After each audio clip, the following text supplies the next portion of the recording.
That's for you, Colin Quinn. Thanks. Paul Simon, the boxer. Oh, there we go.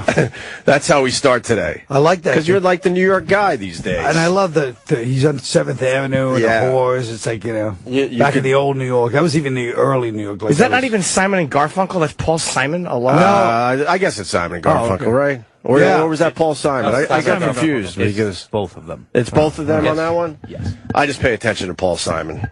Always have. Not so much Art. Well, Art was the great singer. The great singer? Yeah, he was known as the great singer, and Garfunkel and Simon wrote all the songs. Oh, that's why they worked well together. One does this, the other one does that. Perfect. Yeah, it made one perfect person, I guess. Save it for the air, guys. We're saving it all for the air. Colin came in early today thinking he was late. You don't even know when the show starts anymore. I know. I was surprised. So the great thing about the show is you say you come on the show, you never have to tell them a time. You just come in.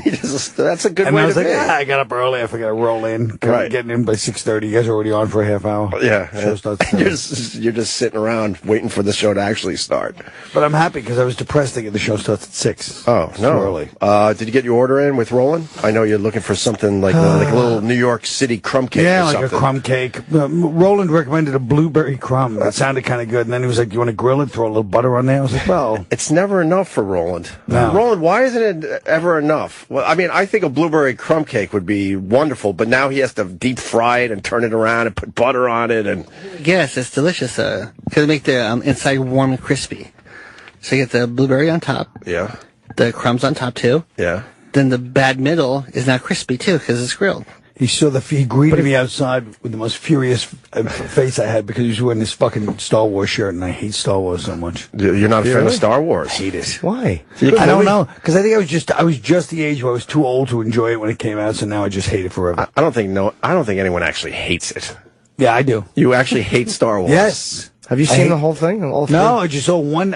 I forced myself like 15 years ago to watch the first one. I was like, Jesus, I still don't get it. The second one's very good. You never. I'm not going to watch the second one. I hated the first You should one. watch the first one and the second one in a row. I hate that everybody's always talking about it. You've only seen the first one, though? And I was like, what? Yeah, I only saw the first one. That was Actually, it's episode 4 he saw. No, I saw the first. No, it starts with episode 4. Yeah, you start with episode 4. Empire's 5. Yeah. No, I saw the first one ever made. Well, yes, episode 4. Episode 4. It's called, yeah. It's all mixed up now. Well, The either whole way, thing is that Star Trek. Maybe that's why you didn't Star like Trek it, my 'cause- whole life. I hate space. I hate space. You hate space. I hate those. Why do you hate space? Because I hate the whole board when they're on that stupid board and they're like, oh, they're just clicking into the shit. It's just annoys me. Space is awesome. Space rules. Who doesn't like space? I don't like space. But Because it's boring. Who does like it? There's nothing, all these years, what's going on? A little bit of ice on Mars. The rest of it, no one's heard a goddamn word about. Let's just let it be. It's a bit boring. Well, I is mean, what you're saying? they invented computers. I give them credit. I was one of those people who's like, hey, what are they wasting all our money up there for? So I didn't feel, obviously I'm not the... It led to some great technology for us. Yes, it did. Okay. That I'll give it. We used it and squeezed it for our own pleasure. That I'll give it. But as far as going there, nothing would bore me more than going on this trip to space. So you're not going to see the new Star Wars movie?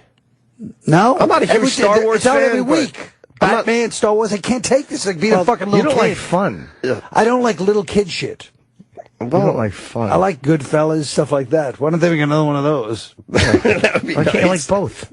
I like You Star can. Wars and Goodfellas. I just don't yeah. like that kind of shit. All right. I know I have to go I see hate Star comic Wars, books. and I'm not a huge Star Wars fan.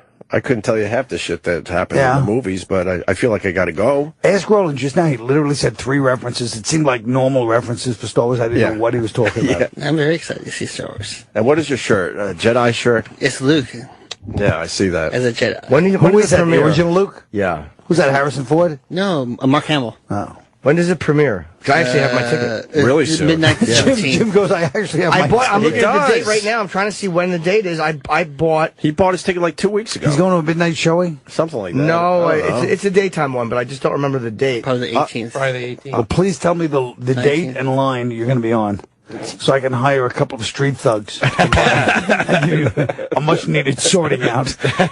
You need to buy the seat right next to Jim Norton. That would be Hey, Roy wonderful. just ruined the movie. That would Ruined be it for me. That would make my day. Yeah, that would. I don't want Colin there. No. No, he would spoil it. All right. I'm looking forward to this. So you going with that blueberry crumb cake thing that Roland wants? You gonna get? I want eggs, bacon, All right. French fries instead of home fries. Nice. Scrambled eggs, Hot bacon. sauce or no hot sauce? All right, some hot sauce on the side. Frank's or do you go Tabasco? Yeah. Tabasco too hot, right? Yeah, Tabasco's pretty hot. Yeah. And then maybe a cup with ice for my nice Diet Coke. And then we'll have the blueberry crumb. Just have some nice egg whites instead of all that stuff. Don't let him influence you. Yeah, I don't give a fuck what he eats. You got a show to do on the Cherry Lane Theater. You don't need to be all getting fattened up. You got to be in shape for your show. He looked in shape last night with his Blarney Stone T-shirt. I wore a Blarney Stone T-shirt. Well, that's because I couldn't find my other shirt. Somebody stole the one I had there. I understand. You were explaining that to me after the show. I'm wearing my favorite shirt. Oh, Jim's got his old merch shirt. That's right. That's right. I was actually wearing those shirts every night. Yeah. That say and then Amy Schumer and her sister came, and Amy gave me one of her patented scowls. And I go, "What's your problem?" She goes, "That shirt." And her sister both were like spewing. I go, "What's the problem with the shirt? You don't like it?" They go, "No, but you're wearing your merch on stage." And I was like, "Oh, it's true. I'm wearing my merch." Like, that's pretty tacky. But you should have your merch hanging from the clothesline. Yeah. On the set. No, come on. Maybe one. Yeah, Tucked but- away a little bit. Yeah. I finally went last night. I absolutely loved it. Thank you. It was brilliant. And Thanks. very funny. The racial stuff I could have done it. Yeah. The ethnicity. Everyone should go see it because you're only doing it for another 2 months, I think. Yeah. Right? Yeah. At the Cherry Lane Theater here in New York City. It's a really tiny, cool theater, too. I know. It's really great. nice. The set was nice. Your Blarney Stone shirt was nice. Yeah. I like it. I mean, I like that theater. It's old school. Plus, it's beautiful, but unfortunately, it looks like 80 blocks in Philly. The most beautiful street in New York City looks like most of Philly. What does that tell you? That's exactly what we were saying as we were pulling up. It looks like Center City. And the taxi driver was saying the same exact thing. He was? Yes. And then you said it. Where was the taxi driver from? He was a white guy, which is rare. Yeah. He was a white guy, and he said something like, when I take people from the east side to the west side, I always go down this street, give them a little treat, because this is the best street in New York. Oh, Has it been voted the best street in New York? I don't know. It's very quaint and very nice. It looks like a street you should film a lot of movies on. I know, but I'm sure they don't allow it. Lovely trees. Yeah, it Beautiful really is. trees, a nice stoop. You got the theater on the corner. Look at that. No, that's quite a shot. Parking stinks there, though. What's that? You can't park there, though. You know what, Jim? The whole city. I don't know what kind of parking system they set up here, but You put your car down there. Dumb theater. Yeah. Yeah. But, the show was fucking brilliant. My favorite part was the 42nd Street stuff. Oh, yeah. Because you forget, because you got to be a bit older, you forget that you had to go to 42nd Street to jerk off. Yeah. That was the only. Get on the train to jerk off. That was the only place you could go to find porn. You didn't have it on the TV, really, or on your phone. None of that. We would even go, a group of guys would go and jerk off. We used to do that on the way home from gigs. Me, Bob Levy, Florentine, we'd go into peep shows and be like in a circle, and you'd see each other through the other side. That's right. And looking at the girl. And That's right. Yeah, and me and Voss used to go on 54th Street. Yeah. We were never brave to take the step of jerking off together, but being a Long Island kid, it was the Bayshore Theater. Right. That was a porn theater back in the day, and in high school, we would pile a whole bunch of guys in a car, do some of those road sodas, get to the Bayshore Theater, and go in. And I know I didn't jerk off, and I don't think anyone else really jerked off. I guess you were just looking at spanking material at that point to bring back home with you. Well, yeah, when you're in a theater together, it's different to jerk off. You know, But not that No, a theater. You're talking about a theater. Theater we never jerked off. Well, the This Bayshore was an actual theater. Not a theater. Is that It was a creepy I did place. The Touche there. Yeah, because then they turn into They a turned nice. into a lovely theater, but they were making jokes. I just be a porn theater. We had a couple Jimmy, of fun. you played there too. Did I? Yes, you did. That was the time I went backstage and told you I was having a kid. Oh, you were having a baby, right. That was the place, the Bayshore Theater, which used to be a porn place, and then they turned into more of a legit place. Yeah, I remember. We never jerked off in a theater seating. No, It was but that's more all. like a booth. But Well, as we Long jerked off in Island, theater seating too. as Long Island went, that's all we had though, because we didn't. Yeah. We were too scared to get on the train and go to New York City. We did from time to time, but that was known as a really scary place if you were from. Yeah, remember LI. Jim Breuer's great bit about New York, going to New York. That was a funny bit. Yeah. But you would go to Times Square. You would go to Times Square, take the train to Times Square. Everybody kind of jerk off, and but we'd also go to the porn. Remember, like especially when I was like 16, 17, all those all-night movie theaters like Travis Bickle goes to. Yeah. Those were all filled with pimps, hookers, perverts, degenerates, sodomites, Trotskyites, everybody. Sounds like my kind of place. And we love it. So everybody be smoking, drinking, all kinds of, like that, yeah. All those theaters we used to go to. Yeah, I wouldn't have minded that part of 42nd Street. No, it was fun, but That's it's very fun. dangerous. It is, right? But it was fun. But if you got the wrong, if you made the wrong turn, but on middle of 8th Avenue, middle of the afternoon, like a gang, like 40 guys would just come and swarm people like bees and beat the shit out of them and rob them. And On the side streets? all the time. No, even on 42nd Street. On 8th Avenue, all over. Oh, really? When we went to the Garden for some of those rock shows, we would finally get brave enough to go walk 42nd Street. It was amazing. I loved every second of it. I loved it too, but because there were so many people to check out. Just it was like taxi people. drivers. Yes, exactly. And then every block somebody was selling something. Yeah. And they would just be whispering as they're passing you Yes. I don't know if you can see it, but in the background of the shot is the Robert Fiance Beauty School. Oh, used to nice. advertise during the Odd Couple all the time. Oh, right, yeah. That's great. Robert Fiance. And then DePaulo, here's what a good-looking guy DePaulo was. He actually, those booths with the girls, there was also booths where the girl would be in the other booth, there'd be glass. Yeah. And then you just talked over the phone and jerk off. Yes, I've did those too. Yeah. And DePaulo, he goes, yeah, the girl wanted to meet me, and we went on a date, but it didn't work out that well. He actually went on a date. An actual date. A date with one of the girls on the booth. She wanted to go out with him. Not a fake date where she was looking for more money. It was an actual date. Yeah, She fell that's in pretty love. impressive. That's When not bad. You meet a guy jerking off, and you still want to go out with him. Yeah, they were disgusting because you'd put money in it and it would just go like, and That's the right. thing would lift and you'd be on that fucking dirty phone talking to a girl and jerking off. But it was it was the greatest times of our life. I never thought of don't sniff the phone. Like, who the fuck Right. wants to talk in that phone? I was jerking off on. And wasn't it more acceptable back then because we didn't have phones or, with porn on them or, at home? Sure, it was more. So in a weird way, it was a bit more acceptable. Now, if you're doing something like that, people are like, what the fuck are you doing? You could just, see this shit on your phone. Right. That's right. Yeah, all those places closed. Well, I remember when video first came out, that was the beginning of the end for those places. You couldn't even go to It's a real movie, Jack. Was Yeah. Yeah. And that was a radio change, and then when it became, Do you remember the subway bathrooms or Penn Station bathrooms where all the pervs would line up on the back wall? No.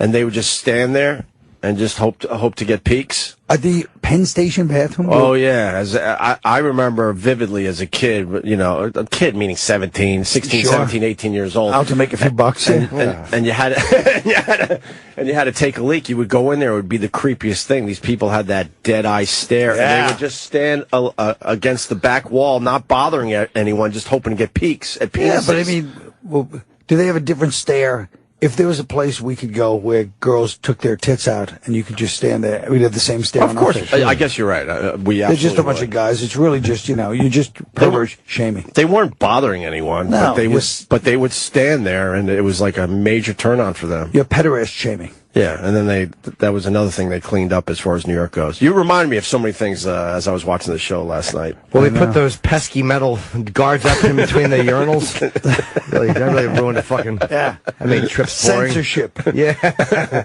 Political correctness. Yeah, it's gone amok. It sure has.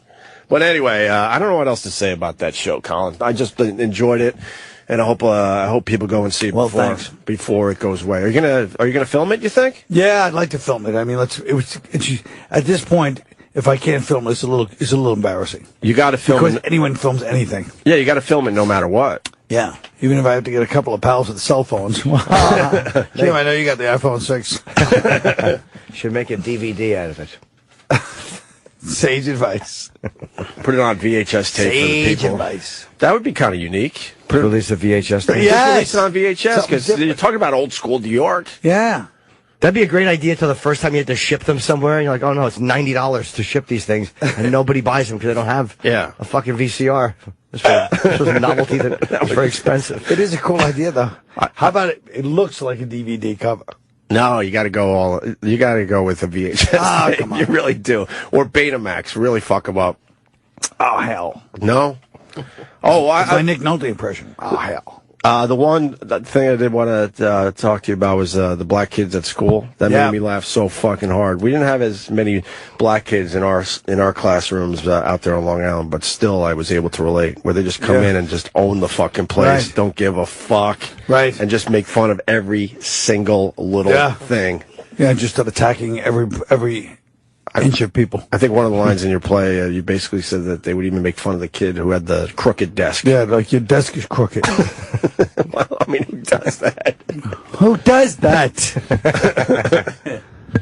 Otherwise, in other news, I've been reading Bonnie's book. Oh, have you? Yeah. How is it?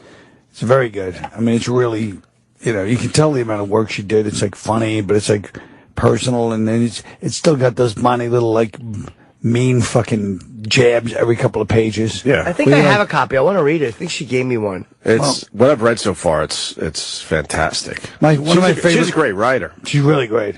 But one of my favorite lines already is, and she's not even trying to be a goddamn bitch, and she goes, yeah, and that was the by far the closest thing to a good-looking guy I've ever dated, about some guy she dated when she was young. And a little slam to Rich indirectly. I mean, I don't know why Rich would think, hey, wait a minute. Even Rich, in his delusion, would not be like, hey, I object to that. He knows he's abominable looking, right? He won't read it. He hasn't read it. He still hasn't read it. He really is the worst. That is unbelievable. He won't read it not because he's afraid. Imagine you find something out about somebody you're married to, like, hey, this is a good way of all these insights. He doesn't give a goddamn. Right. No. I don't know why he's not reading it. Because reading it makes it look like he's not. Reading it is a reflection of the fact that he doesn't have a book. Yeah. That's what it is. It's like. But it's your wife. You got to read your wife's book. You have to. We have a book out. Yeah. He would rather have a book out together, I guess. Yeah. We have a book out. It's advice for couples. Hey, that's not a bad idea for him and Bonnie. He should be writing his own book. Some of the stories he's told on this radio show. That'd be a wonderful book. Yeah. Yeah. I invited him in here today because you asked for him. When we were talking after the show yesterday. He said he was going to try to get a hotel, and that's the last I heard from him. We were laughing last night. We realized him and Bonnie come in, they get a hotel to do the show and the podcast, and it's just a typical asinine suburban couple. Okay, hey, let's get a hotel in New York for the night and really live it up. We'll have a crazy breakfast and idiots. They have to get every drop out of it. Yeah. I was telling Colin, they have to do 5 podcasts. They got to go do 14 spots. Then they find coupons for a nice deal on dinner. It's just unbelievable. So why don't you just drive in, do the show, and go home? Exactly. They have to make the most of it. That's kind of the day before they call up, we're going to be in the city. Yeah, let's line up a list of events and things to accomplish. So infuriating. Yeah. That's kind of the Jew and Rich. You know that. It's the suburban Jew and Rich, and it's the hick and Bonnie. Right. The farm girl's like, we're going to the big city for a night. They're the worst. They're on their 18th podcast. What are you doing? Yeah. Come in and relax. Enjoy your hotel room. I think they use it just to sleep. Yeah. Yeah, so they're trying to get things done. So to get the most out of your money. Right. No, it's really it's annoying. They do it every time. That's what makes it annoying. It's infuriating. And it does nothing. It doesn't add up to anything. No. It's horrible. But the book's great. But the book itself. Yes. I'll read the book. I will read it so we can properly interview it. It's really a good read. I got to finish your book, Colin. I was telling you last night. Yeah, you lost it at 30 pages. Where'd you leave it? About 30 pages. I'm trying to remember because now it's been about 4 or 5 months ago. So I guess if you knew where you lost it, it wouldn't be lost. No, so when I get the book, I'm going to have to do that thing where I'm going to have to start reading and going, oh, yeah, okay, I read this. Yeah. I don't even know where I left off at this. 30 pages in or 30 pages 30 pages to go. I went to a doctor's appointment. They called my name, and I left it in the waiting room. And I didn't know until I started walking home. I was halfway across Central Park, and I went, fuck, I left this book. And then I haven't picked up a new one since. A doctor's appointment? Are you all right? I'm fine, yes. It infuriates me when I tell people, what's the matter? I go, shut up. I was getting my skin checked, if you need to know. I get my skin. You should be getting your skin checked. I always do. Twice a year for me I've had skin problems my whole life. Do you get what's wrong with your skin? What's wrong with your skin? It's the Irish skin. It's Irish skin. Do you get shit burned off? Yeah, once in a while. All right, you know the deal. I get a lot burned off on my hands because of my days at being a caddy. Oh, out there at night. So I got the pre that pops up on my hands all the time. I think the important lesson, though, is that you were only 10 feet outside the doctor's office. You're like, well, I guess that book's lost. Do I turn around and go back up the steps, or do I just? And it makes Colin has another copy of it.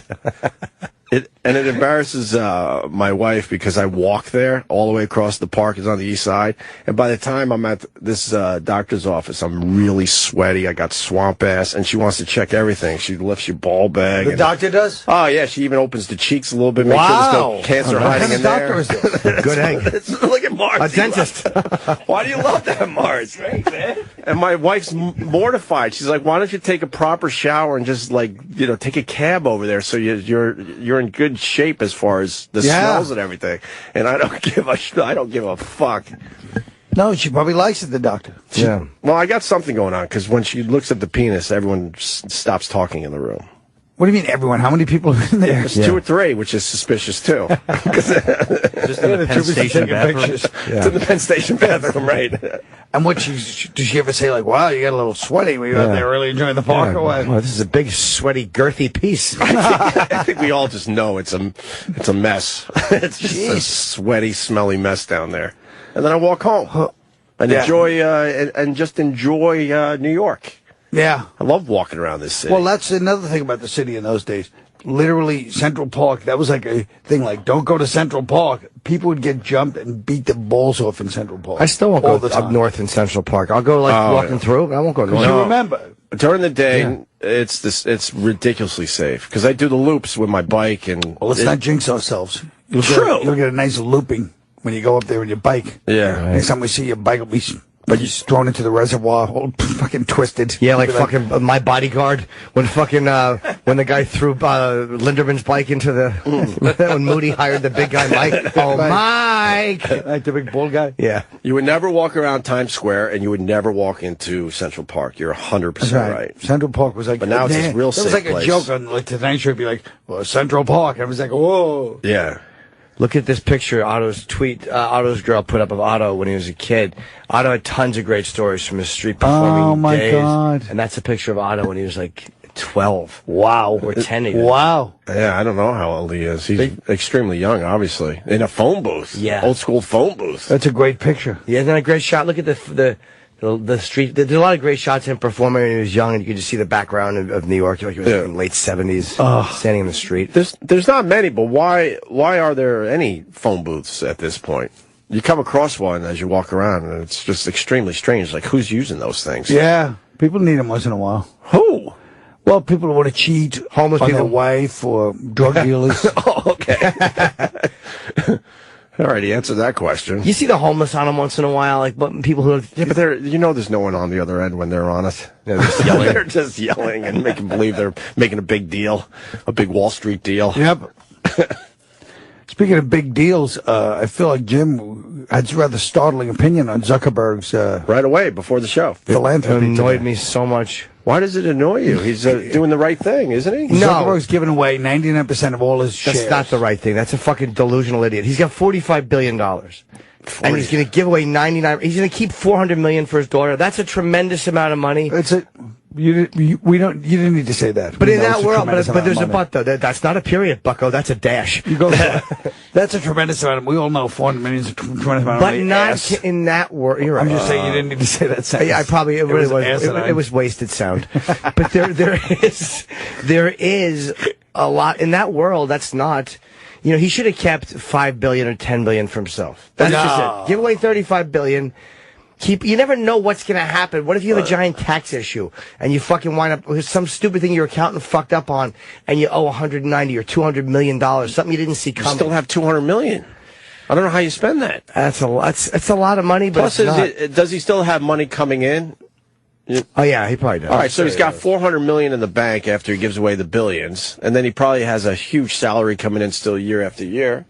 Yeah, this is just his shares. Oh, these are just Facebook shares. Yeah. Yeah. But what else does he have money from if not Facebook shares? Exactly. It's a But his world we know investments. nothing about. You're right. So you're saying basically she shut up and just say what a nice band.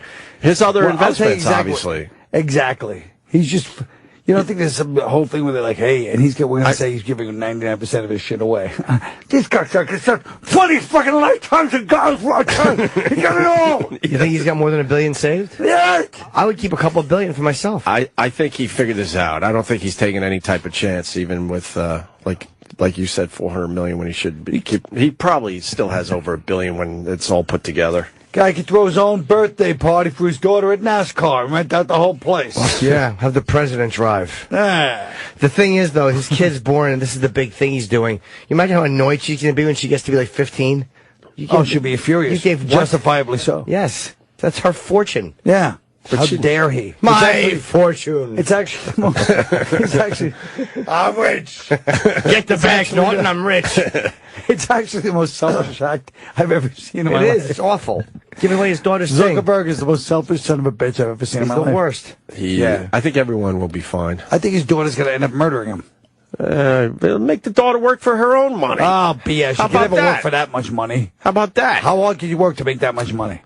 The rich kids usually turn out to be assholes. He's out of line. So what? She's still going to be rich. She's going to be hanging out with rich kids, and she's not going to have all the money. They're going to be teasing her. Your daddy gave away 99% of the shares. You know those kids. No, I didn't run into any of those kids Your growing up. daddy gave 99% of the Facebook shares I was away. actually caddying for them. So I guess I did run into them. Nothing worse than caddying for a 16-year-old fucking rich kid. Because his daddy's like, you know. That is infuriating. Oh, it was beyond infuriating. We were the same age, and he treated me like a fucking slave. It was the worst, and I couldn't say shit. I couldn't say shit. The kid's throwing his clubs and everything. I'm like, oh, I gotta just fucking take this. And you had to go pick up the club? All that shit. All that shit. You were like, what's his name? Like Flamingo? The Flamingo kid? Yeah, exactly.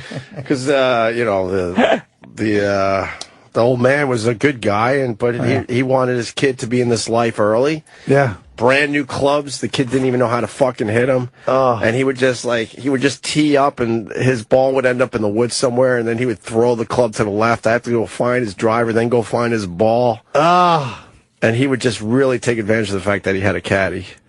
Oh, that's gross. It was just horrible. That's brutal. Yeah. Still nice. That's what you do, though, if you have money. What? Be an asshole? Yeah, I mean, if you're young, you're 16. I happen to be a great guy, but I probably wouldn't be a great guy if I had fucking money. You would not be. I was humbled early. You'd be intolerable. Yeah. Now I'm a good person. Yeah, yeah. Thanks. But, yeah, you were like, what's his name in Caddyshack? Oh, that movie, that talked greatest. to me. Yeah, there's so many inside little jokes in that fucking movie. I love that Rodney went to the premiere in they all went to the premiere in their limos, and Rodney pulled up in a car that was towed. He hired a tow truck to pull his car. Awesome. What a great way to fucking show up. I thought you were going to say he showed up in a golf cart. No, that would have been good. That would have been kind of funny, too. But just the idea that he got towed to the premiere is very funny. That's great. And then Caddyshack 2 becomes the worst movie ever made. How do you fuck up that franchise? How the fuck do you do that? Have you ever seen 2? It's a terrible film. Is that Jackie Mason? Yeah, it's Jackie Mason. Not good. Randy Quaid. It's not even close to good. It's horrendous. Well, didn't the guy kill himself by then that wrote it? Is that true? Yeah, one of those National Lampoon guys. Oh, I know what you mean. Was he, did he do Animal House too? Yes. Yeah. Yeah, Why I did he kill sort of himself? remember. He killed himself because, I don't know why. Oh, Carl. We're going to now look it up. Doug Kenny? You didn't have to. Is that the one who died in Hawaii? I'm thinking of Doug Kenny. I'm thinking, Douglas he did Kenny. like Caddyshack. All right, Douglas Kenny. He killed him? The guy who wrote Caddyshack killed himself? Yeah, what happened to Animal Douglas House. Kenny? And he wrote Animal House? I believe he jumped off a cliff in Hawaii. Wow, that's a hell of a way to do it. You're right. Was Yeah, it on that's right. purpose? Was it suicide, or he meant to dive and he fucking was too... Yeah, maybe he was trying to do some of that cliff diving. They've said no, it's not cliff dive. They've Jim, said you always both. try to see the silver lining. I am, Carl. That's the greatest fault I have, is I'm too good. He didn't time the wave. Was it killed himself, or was he trying to cliff dive? That's right. Remember those Stork in Animal House? That's right. He had one line in Animal. Oh, okay. That guy right this there, is all yeah. coming together now. What the hell Stork was from supposed Animal to House, be who tomorrow? wrote Caddyshack, killed himself by jumping off a cliff. And is that when Caddyshack came out, 1980? That's about right. Jeez. 1980. That's about right. He was 33 when he wrote Caddyshack. Fuck. He was at Harvard. Remember the Harvard Lampoon, right? Yep. Was he depressed? What was his reasoning? Did he ever... In those days, it could have been Coke. People didn't even think of Coke as like a Coke thing back then, so he could have, could have been bipolar. Nobody had medication back then, right? Oh, my God. Kenny's... Accidental with quotes. He had a Caddyshack press conference incident. What's the incident? Wait, go back to his death, because that's crazy, and then move on. All right. Well, he was depressed. Thought Though Ramis joked that the film was a $6 million scholarship to film school at a press conference, Kenny verbally abused reporters and then fell into a drunken stupor. Concerned friends began asking Kenny to seek professional help, but by that time he was out of control, joking about previous suicide attempts, driving recklessly, and using increasing amounts of cocaine. Yeah, because it got bad reviews. And it's funny, like the reviews were... Yeah, that's what they're saying, because of bad reviews. Isn't that weird? Like that's one of the greatest comedies of all time. Yep. That happened to a lot of comedies. Wow. Tommy Boy had horrible reviews, and now it's on everyone's list as one of the best comedies ever made. Right, Same thing happened with Tommy Boy. Kenny died on August 27th, 1980s. Wow, so not a little after Caddyshack's release is when he did it. Age 33, after falling from a 30-foot cliff called the Hana Peepee Lookout. Police found his abandoned vehicle the following day. 3 days later, Kenny's body was discovered stuck between two jagged rocks at the bottom of the cliff. His death was classified as accidental, in quotes, by the police. About Kenny's death, Harold Ramis famously quipped that Kenny probably fell while he was looking for a place to jump. Yeah. And Chevy Chase said they found Rolling Stone. He told that they found a bunch of random thoughts and the reasons why he loved Catherine. And a very funny line he wrote: "These last few days are among the happiest I've ever ignored." That's hilarious. Jesus. God. Wow. Doug Kennedy slipped here.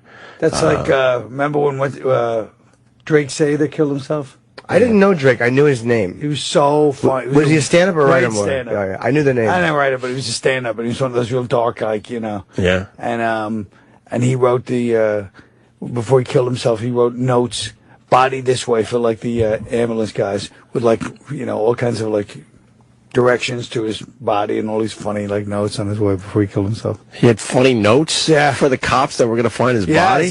You knew this guy? Yeah. It was really funny. Was he obviously depressed? What was his what was his comedian. He didn't seem particularly depressed, but obviously something was going on. But 2004. 2004 at the age of 44. Yeah. How'd he kill himself? Oh, gunshot. Wow. Gunshot, yeah. But he had nice notes for the cops. Yeah. He had a bunch of notes and just funny stuff said on it. I forget what the notes were, but they were funny. He was a comedian. Wow. That's he was a great writer. I remember his name. Yeah. And I don't, to my knowledge, I don't know if I ever met him. He wrote for Larry Sanders?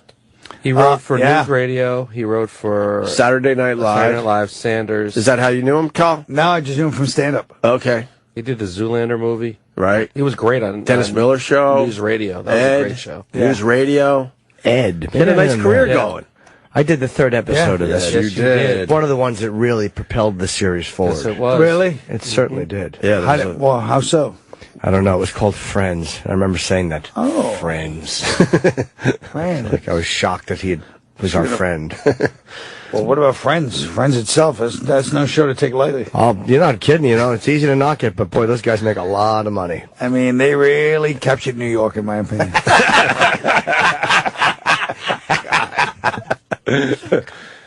Speaking of comics killing themselves, I think the greatest one, maybe I shouldn't say it that way, was the one outside the Comedy Store. The guy that jumped from the Hyatt on Sunset. Yeah. And his goal, even though it was impossible, he jumped from the roof and was trying to land right on the stoop of the Comedy Store. Right. As a big fuck you to Mitzi, Mitzi and comedy in general. Right. But he was a bit short. Because he couldn't get back on stage or something after the strike. Right. He couldn't get any spots. Yeah, there was a strike that fucked up some of the comics that, You could see it, though. If you we were always very lucky that we got on a lot, but there's people, you could just see the frustration. You can't get on, and you feel like, nobody thinks they're not doing what, nobody looks around and goes, all right, you know what I mean? Right. You can see somebody doing something like that. I know a lot of comics who have off themselves, and a couple of them were just guys who weren't getting what they wanted out of the business. You could see that it wasn't satisfying. You get something out of it. You perform, you do well, and it's like, ugh, it's a validation, all right, one more day, I'm worth something. And then, when you're not getting any laughs, or you're not getting any spot, it's just, there's nothing to kind of push that back.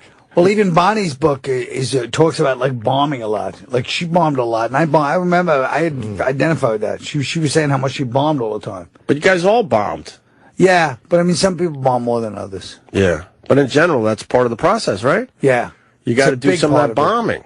You really do. Anybody that never bombs, I don't think any of us trust people that don't bomb. No, how can you not trust them? We don't. What? But what's going on there that they're not bombing? They're not that much. They're pandering.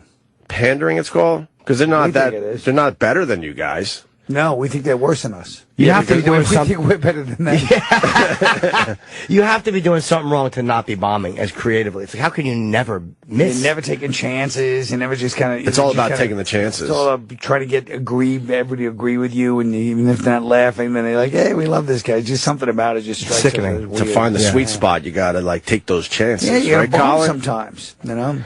2 years later, so the story of the guy at the Comedy Store. What was his name? Steve Lubetkin. Mike Johnson. Lubetkin? Yep. Yeah, Steve Lubetkin. 2 years later, this was after the strike, I guess. Let's see. 2 years later, a comic named Steve Lubetkin. Now, this is a story about comics who have committed suicide. I guess this is 2 years after Freddie Prinze killed himself. Okay. All right, so after Freddie Prinze, which that one's crazy too. I know. How old was he? Coke. That was Coke. Like 23. 23 years old. He had the world by the fucking balls. It was Coke, but in those days, nobody thought of Coke as a drug, you know? Yeah. As a addictive drug. Right. It was just recreational. And he was just losing his mind. Couldn't think straight. No, yeah. You see him on the show all skinny. Right. And he's lost his humor, you know? Was that 77 he shot himself? 77, yes. So two years later, a comic named Steve Lubetkin, who had helped organize a strike against the Comedy Store over its no payment policy, jumped to his death from the roof of the Hyatt house next door when he became convinced he would never be allowed to work in the club again. Yeah, because he was probably one of those guys that wasn't that funny, but then he was like, you know, I'm part of the strikers. And Part then of it looks like he organized it. Right, and then the other guys are like, yeah, we got our money. And he's like, well, now we're going to get spots. And he's still not getting spots. Right. Then you're going to kill yourself. Yeah. Oh, and the other comics probably just went right back to work. Yeah. And he's like, yeah, guys, but he's like a strike guy, but he's not a... Do you remember the PCA? When I first started stand-up, the Professional Comedians Association, they tried to unionize comics. I was 1990, 91, and my buddy Joe was like the treasurer. He committed suicide. He wound up gassing himself in a car. Oh, wow. And that Joe was Del Duca, his name was. Wow. He was a really nice guy. A really nice dude. Jesus. I think that's how he did it. Yeah. And he was a stand-up, and that was probably 91, 92. But he was the treasurer? Yeah, I think so. Or maybe the local chapter. I don't know if it was national. But I just remember coming and thinking, I was in the PCA, yeah. We're going to be unionized. Yeah, it's going to be great. Yeah. Were you in it? No, but I went to a meeting or two. Oh. I remember the PCA.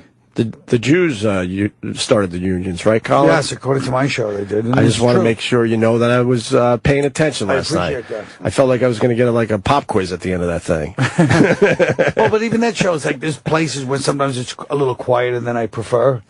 But I mean, but that makes me feel good almost, right? Like during my show, like it's not just laughs from beginning to end. It's changed a little. And but that's in a way you kind of feel like, yeah, good, because then people, like you said, everyone's like, well, what's going on? You know, like if you're getting laughs for the whole show, you feel a little strange. Is it weird? Is it weird when you walk out doing a one-man show and because as a stand-up you walk on and it's always like a little bit like, okay, you're kind of feeling your way in the first moment. Hey, how are you? All right, what's going on? Yeah. But when you're walking out doing a play, you come right out. New York was it's just the nature of a one-man show, a play. It's gotta be odd, right? Yeah, I don't like the representation of me as like something I had that tour guide voice. Well, all right. New York. Can't you make it a little That more? was just an example. Yeah. Folks! Let me tell you something, folks. But you should have done a little Bob Kelly. Down New York. Yeah. But but I always try. I'm always trying to play at the beginning, but it's so funny because you're better off just going right into it. Like when I go out there, like I was doing these announcements, I stopped doing this. Like I remember turn that. your cell phone off. And they were bombing like 9 times out of 10. And when they come out, they'd already be hating me. What was one of the cell phone? The one I saw, I don't remember. I can't remember the day, but you made some cell phone announcement. Yeah, I made some cell phones. I'm like, hey, turn your cell. I just I do these long bits, like 2-minute bits, and I could tell even like the staff is kind of like, yeah. It was this long riff. I'm like, yeah, trying to be funny on my cell phone bit. Did it ever bomb? Bombed every night. No, I'd say bombed like 8 out of 10 times. But you liked your cell phone bit. I stopped doing it. You didn't see one last night. No, but it sounds like you enjoyed doing the cell phone bit love for a doing while. it, but I was like bombing too much. Last night was an older crowd, and what I noticed were people were leaning forward and really listening. That's good. Really listening. Maybe they were, because they were older, they couldn't hear. Yes, That could be it, they were too. dozing off. That could be it, too. That could be it, too. Yeah, I've been. You got more on Steve Lubetkin? Little You more. put up on here? A little more. His suicide note, this is the guy that jumped from the Hyatt, included the line, "My name is Steve Lubetkin. I used to work at the Comedy Store." Lubetkin hoped that his suicide would resolve the labor dispute. Jesus. He also cited Shore as the reason he no longer had a job. The union ceased to exist in 1980, although from the time of the job action onward, comedians in Los Angeles were paid for their shows. This includes the Comedy Store and the But Improv. isn't it amazing what scumbags everybody is, that you have to have these strikes for comedians to even to get paid. shitty $10 for $10? Yeah. That was the one It's thing. unbelievable. That was the one thing when I started hanging around with you guys. I just assumed, like, if you're on a stage making people laugh, you're making. Look at you're laughing already. No. It was at NEW when I started having awareness about this, and you guys would come in and tell me you're making $8, $10. I'm like, how is that fair? They must And just, they've been getting away with this for so long. they must have just seen and look at these assholes. These desperate idiots. These idiots have no business skills whatsoever. I mean, but if you're if you're on stage and the room is packed and they're all laughing, Yeah. that is criminal. It was that at the end of the night crazy. they're pulling off a crispy 10 and giving it to you as you're leaving, Yeah. running to another spot so you could collect enough $10 bills to sort of make a living. Yeah. That's nuts. Yeah. You know what the worst is when you bring a girl to the show and then you get paid and she sees you getting handed $10. And she sees you taking it and shoving it in your hot little pockets. She's like, this guy's a goddamn nobody. What a zero this guy. She doesn't understand that Seinfeld makes the same thing in the Comedy Store, or like every comedian makes the same thing for those spots. Does Seinfeld actually take? No, does he probably take- not, Okay. but- Seinfeld, when the early days when the early days of the strike, I think it was the comedy. I forget what club it was, Comedy Store or something.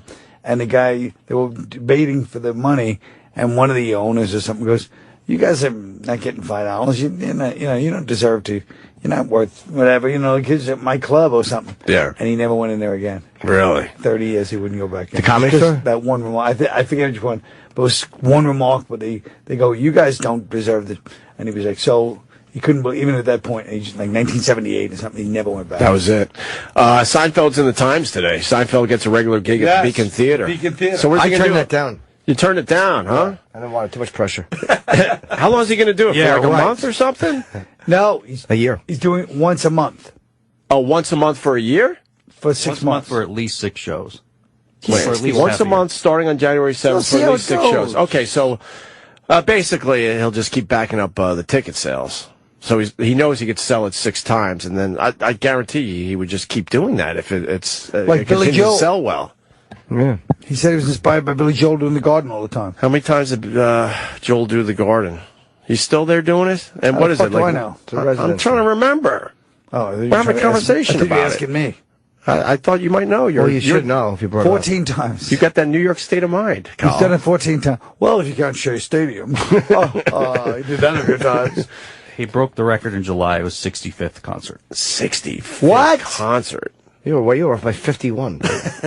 65 times. Oh, by 51. 65 sellouts, too, obviously. Jesus. I should have went. Guy's making money hand over fist. Well, he'll probably do it again. Yeah, I should have went. He'll do it again. I kind of like some Billy Joel songs. I saw him in 2003 when we were off the air. Me and Bob Kelly went. We had the same agent. Yeah. We got to meet Billy. You met him. Yeah, we talked to him. Nice. It was awkward. Me and Bob. He was just eating Fisherman's Friend. He had a whole bag of Fisherman's Friend while Elton John was on stage. It's so bizarre. He's a very down-to-earth guy. It's really fucking strange. Yeah. I don't think he realizes that he's Billy Joel some days. Yeah, maybe not. It's really He is strange. down-to-earth. I met him at the Paramount, which we were talking about last Right. night, and we were both in a VIP booth. I had no business being next to Billy Joel, but I was, and we were clinking wine glasses, and we were just small talking. Don't you think at this point in your career, it's kind of, why would you say I have no business being next to Next to Billy Joel? Of Let's course relax. not. You know what I mean? Of course not. It was an STP show too. He went with his daughter. I met her too, and he was like, Alexa Ray Joel? Yeah, and he was really liking Stone Temple Pilots, which I found kind of strange. And we were small, talking in between songs and clicking glasses because we both know Bob Buckman from WBAB. That was my in. I'm like, you know Bob? I know Bob. The thing I like about Billy Joel is one time I was in an interview with him and he goes, he goes, you're going to think I'm being phony. He goes, and humble. He goes, I'm telling you, I'm not that great. It's just, I actually can do all the things that most musicians can't even do. I can sing a little bit, I can write music, and I can play my instrument. He goes, I'm not great. He goes, I can just actually do what I'm supposed to be doing. But the songs are great. You ever hear the song The Entertainer? That's what you ought to walk out to. Yes. You know what, Jim? That's a great idea. I don't know why you don't like Billy Joel? I don't know why we're laughing Billy so Joel? hard at that. Yeah. I don't know. I mean, I like some of his songs. What about Captain Jack? Will Get Me High tonight. Yeah, I like all those. I like that. All right, early good. 70s. You ever hear Piano Man? Yeah, I like that one. What about the Ballad of Billy the Kid? Yeah. He really knows how to play the piano in that song. He's a great fucking We Didn't Start the Fire? He's an amazing pianist, but We Didn't Start the Fire. An amazing what? We Didn't Start the Fire makes me want to shoot myself. That's a good song. Lists No. all those things in history. I hate that It's song. well written. I hate that. I know you do. And I hate the sax in his fucking songs. I'll sign on for that. Him and Bruce with that stupid sax. I don't like Get the sax. fuck out of here. You don't like the sax? I like the sax with certain things like, Just a little bit, though. but Jesus, all that chirpy sax and everybody's Right. fucking music. Stop the shit, Bruce. You too, Billy. I'll tell you, it was Take the fucking sax down. A little bit goes a long way, asshole. it was good on Glass Houses. That album, there's a lot of sax, and I quite enjoyed it in that. You quiet sax. It doesn't I can't think of the song. Chirpy, happy I don't shit. care. I liked it. Colin, I got an No, I idea. know. On Glass House Days, what's that? Oh, God, sorry. What's the idea? I got an idea for your one-man show. I open up for Billy? No, well, Ooh. you take the whole sax thing and make it your own, and at the end of the show, when you're winding down, you lower the lights and you sit on the stoop and you pull out a sax. That's right. And you Even play when- a little number for us people. It even makes me sick when Lisa Simpson plays it. Who's that? The carton from The Simpsons. Fucking infuriates me. That can't infuriate you. It does. It does. It's a cartoon show. I know. Why would that infuriate? Good Night Saigon is one of my favorite Billy Joel songs. Thank you for There's putting places where a sax. Good Night Saigon. It could have been a great song, but it's fucking overproduced. They got choppers in there. It's just overproduced. Yeah, There's I shit don't like going on. choppers. I don't like choppers in a song. No. I do agree. But back in '82, choppers were hot. I don't give a fuck. They were hot. It was in pop culture. overproduced. If Billy Joel did all his songs with just playing piano, he'd be one of the greatest of all time. He overproduces everything. You think so? Everything. Yes. Everything. I never noticed that. Yeah, I don't know. Don't you think? Just think of his songs with just him playing piano and singing it fine. Well, you need a little more than just a piano and singing. No, you don't. A couple drums. You We don't. Didn't Start the Fire. Imagine that with just piano. Yes. No, you gotta have fucking drums and guitar in that one. You don't like the whistles in Allentown? Oh, I hate that too. God damn it, I don't like that either. That might go to your point. That might go to your point. You think the song would have been okay without the whistles, the work whistles? Can we hear the whistles on that? That really is awful. I hate the whistles in Allentown. I think Colin's onto something Fucking here. awful. Oh, yeah. Don't turn me against Billy Joel. Well, just the overproduced angle.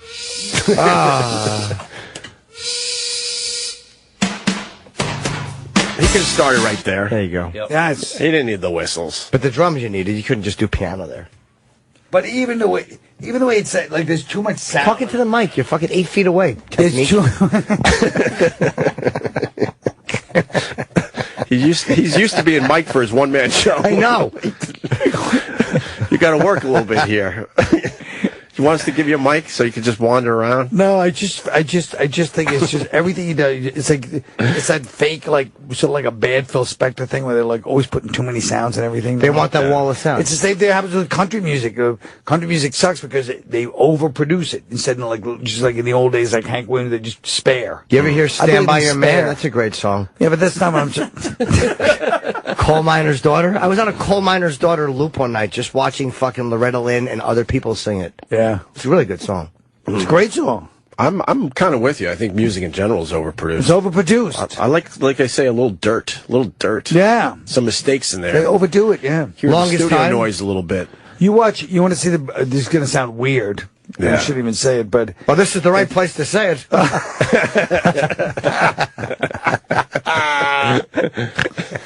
Your bag of food is coming down the hall, by the way. Thank God. I think you might have over-ordered. You got a lot of stuff coming. If you watch Justin Bieber play guitar or piano when he's a little kid, he's great. That's what I hear. And he's just now, you were listening, you're like, what the fuck is that? That's a song? I don't even understand where the song is supposed to be. What are you doing at night on fucking online, watching old Bieber videos of him strumming the guitar? 5 and 6. When he was 7 years old, that kid would play without a shirt.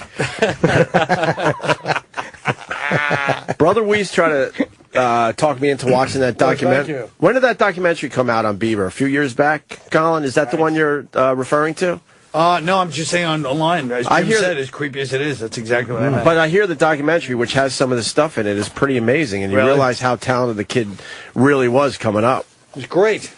But now, I don't know.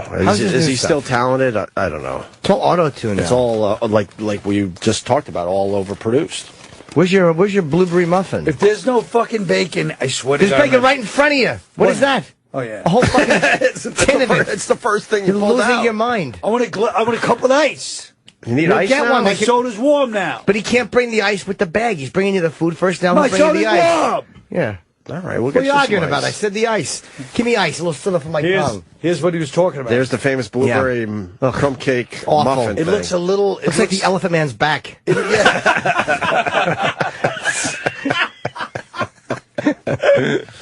It does look a little gray. I think this might be an old one. That's a shit muffin he brought you. That Yeah, kid I has think no so. respect for you. I'd straighten him Roland. out. Yeah. Look, you want Roland in here? Can I have a piece of bacon? Yeah, I want to talk to Roland. All right, let's get Roland back Give in me a little here. bite of bacon. Not after the way you just scolded me. You excoriated me. I was helping you. What kind of excoriated me. what kind of bacon? Here comes Roland. Oh, this You don't go bacon is turkey gross. bacon like Rich Voss, do you? I No. prefer turkey bacon. I hate turkey bacon. You don't like it? I Yeah, prefer I don't like it All either. Oh, if guys, you're gonna have I don't bacon, know. eat bacon. And you got to crisp that shit up. It's not crispy enough, Colin. No, this is very That's crispy. great. That's not greasy You at all. sure? It's very crispy. This look. might be the perfect bacon. All right. Oh, yeah, I it does look good. It's too much. It's perfectly made. Ooh. But I do want to speak to Wow. Roland about my glass with ice. All right, Roland's coming down the hall slowly. Holy shit. Fuck. Colin, you forgot one. And look at the fries. Was that not a good idea? Fries instead Fries is always a good idea. Always. I don't know about these fries, though. There's something that bugged me. Better than the home fries. Steak fries? How about Steak that fries are kid the best, came in? right? Steak fries are the best. All right, good. Who's Roland, that kid that came in? I don't know. One of our. Disrespectful kid He came in like an apparition. that brought you that lumpy muffin. Yeah. You know, we're getting a new muffin because we had to order from a new place because they didn't do French fries. Oh. So we sent them out to get you a different Why is muffin. it? I'm just... You sent the kid out to get another... Is Yeah, there you any- should. Colin's Let me- muffin has cancer. Well, the important thing is, don't send him to Magnolia, the most famous bakery in the fucking United States. Why not? That'd be good. Which is right across the street. Send him to one of those diners where they have a wrapped pre-made muffin. Listen, you scumbag! And listen, fucking good, Roland. But Magnolia's dry. Magnolia, you cocksucker! Oh, what's that? They're dry. What do you mean they're dry? They're dry muffins. They are? Yes. At Magnolia? Yes. He's not a fan of Magnolias. He'll give you 10 places that are better than Magnolias right off the top of his head. That's not one Yes, of them, he though. would. No. No, but he didn't. I wouldn't eat either. In fairness, we didn't give this a chance yet. Yeah, go ahead, take a bite. I mean, you know, you may find that you're Could be incorrect. good. You never Roland, know. I mean, judging. I like the idea of that poor kid going out again, though. You know, there. He Roland, seems a little socially awkward. I think we should talk to him and He's a good boy. make a man out of He him. is a good boy. Well, we had I know, cheesecake. but he needs to be, you know, Spanked. well... Bare bottom spanking. Bare bottom spanking over Straighten the knee. him up. Straighten him right out. Roland, so Yes. we had cheesecake from Junior's yesterday? Yes. Is that the best cheesecake in New York City? I did not partake in that. Roland Why? doesn't like cheesecake. Dante brought it in. Yeah, no, because I like Dominic Ansel's. He makes cotton candy air cheesecake. But you can have two different kinds. It's not like a relationship. We have to be married to one cheesecake, and the other one get mad if you don't. No, but I go to different places, but that one's my favorite. I want to go to Dominique Ansel's. I've never been there. I want to bring a girl there, make love to her after. What is right in her asshole. What is it? He has two new places. One's called The Kitchen. That's really good. It's sweet and savory. Who the fuck is Dominic? Sweet and savory. Sweet and savory. Yeah, because you have like just the ruined that sweets for me. and the savory. Shut up. It just ruined it for me. Sweet and savory. Yes. He's the cronut guy for the people that don't know, and he's expanding rapidly. And Cronuts. he's now in Japan, too. I see Yeah. the Instagrams from Japan. Yeah. He's got a whole business going on over there. Yeah, it took And off what is over this, a there. cotton candy It's cheesecake? like Is it good? It's so light it melts in your mouth. It's amazing. I was turned on to cotton candy grapes. They're infusing actual grapes with shit now. Ooh, where? And they Is have that a- Whole Foods? No, it was out on Long Island. I gotta try Yes, it was I Whole picked- Foods has cotton candy grapes. You goddamn idiot. Well, But it they're tasted busy. like cotton candy. It was I'm fucking. saying, you It think was Whole pretty Foods has strange. fucking cotton candy? It was very strange. Justin doesn't know about it. All right, Colin's eating. We're going to take a break. Colin, the one-man show at the Cherry Lane Theater. Going to be there for a couple more months, it looks like, right? Sure. Let's see. How do they get tickets? I don't have a... They go on fucking Google and get tickets. They'll figure it out, right? It's called The New York Story with Colin Quinn. I'm getting tough with the audience. At the Cherry Lane Theater. I'm telling you, this thing is really fucking good. Yeah, I've it's loved great. all of them. This is your third one, Colin. Thanks. I don't know which one I like the best. I was trying to figure that out. I haven't I cared guess- for any of them, but this one I enjoyed. Jim saw my other two, too. This is my fifth one, really. 5. Well, I never saw An Irish Wake. I only saw the poster at the Comedy Cellar. that counts as a play, really. So the poster, you saw the Oh, play. I only saw the last 3. Yeah, no. Colin had a nice premiere party, too. Did he? Good food, yeah. I wouldn't know. I wasn't invited. What? We weren't invited, Colin. Yeah. What premiere? And for your play. You guys were invited. No, we weren't really invited. You were definitely invited. Yes. When was it? We had to see the bat It signal? was in fucking August or Oh, July. okay. I was probably Yeah. busy. Probably away, comedying. Oh, I was invited. Yeah. He had good appetizers. I couldn't go, and I felt bad, and I texted you. I know. Okay. I was invited. For the record, I was invited. Go get his blueberry muffin. We got to take a break. Jimmy's going to be in San Francisco this weekend. Tomorrow, Friday, Whoa. Saturday, and then Bob? New Year's Eve. Yes. The New Year's Eve Comedy Connection in Rhode Island, and my tour goes on sale, I think, next week or something. I have a bunch of... Is it, Kenny, when's it go on sale? Next week? Yes. Thank you, Kenny. Makes love to me. More with Colin Quinn, and I don't think you're going to get your wish. I don't think the boss is going to make it in because I haven't heard from him. The boss. So that'll be okay, though. We'll do other things. Stay there. Yeah. I can't take it anymore. I You like that line? I like that Cola Wars. Why is is like, Cola Wars in Wait, there? turn down the music Pepsi and again. Coke, yeah, that's the Remember whole culture. I'm opening this fucking muffin. Have a muffin. It smells divine. Remember the Soda Wars? I mean, Yeah. Oh, no? Kyle. We lost a lot of good people. And wait, hold on a second. That's the same muffin, but unwrapped. They brought you the same muffin, but unfucking wrapped. That kid was probably like, fuck Colin Quinn. He's brilliant, I this barely kid. remember that scumbag. Fuck him. I'm 21. It's the same He go muffin. fuck himself. That's pretty smart. muffin. It's smart on his He part. probably put his cock in the muffin, that kid. Do you know how long that would take? I want you to go get another muffin. Do you know how Send the long? kid out to get another muffin. I want a bite of your muffin. You want a third muffin, Colin? Yeah, we got to send them out. You're a again. big star. We'll get you a third No muffin. way, that kid will put his dick on it for sure. Fuck that, I'm eating this one. I'm done complaining. But you're right, this muffin stinks. That kid's a shithead. And really, Roland's a shithead because Roland's garbage. he has the nerve to slander Magnolia, Yeah. America's top. Baker? Yeah. I was never a big fan of Magnolias. Wow. That muffin's A fucking cupcake good. every once in a while. That's about it. That muffin's a home run. It just shows how infrequently you eat blueberry muffins. I eat them a lot. This muffin is average. Is it really? Average. See, I gave it an A+. Because you haven't had a muffin in a long time. I eat them all the All time. right, so what? You're better than me. You eat more muffins. That's how competitive people are. I eat more muffins than you. All right, you win. I'm just saying, it's not Shut that up. good. I heard you the fucking first time. You want another muffin? We'll get you another muffin. No, send the kid out again. I'm done with that kid. How about we give up on the muffins and you Tell go him to for get me something another, else? Tell him to get me another English breakfast tea. And yeah, I'll get something else. Something God damn, else. that's good. I think. Tell him to go to fucking That's a great muffin. Magnolia. It's right across the It's a fucking great street. muffin. It's not open at this hour. How about a nice What? coffee? It's open. How about a nice coffee cake? Yeah. Ooh, Entenmann's, Coffee right? cake. Entenmann's. It's the only way to go. Fuck Entenmann's. Why? What's wrong We're with you? right across the What's street from wrong one of the with you? most world's famous bakery. You How like many times Magnolia? does he have to say it? Exactly. He's got to get what he wants. All right, let's Yeah. go to Magnolia's for Colin Quinn. Yeah.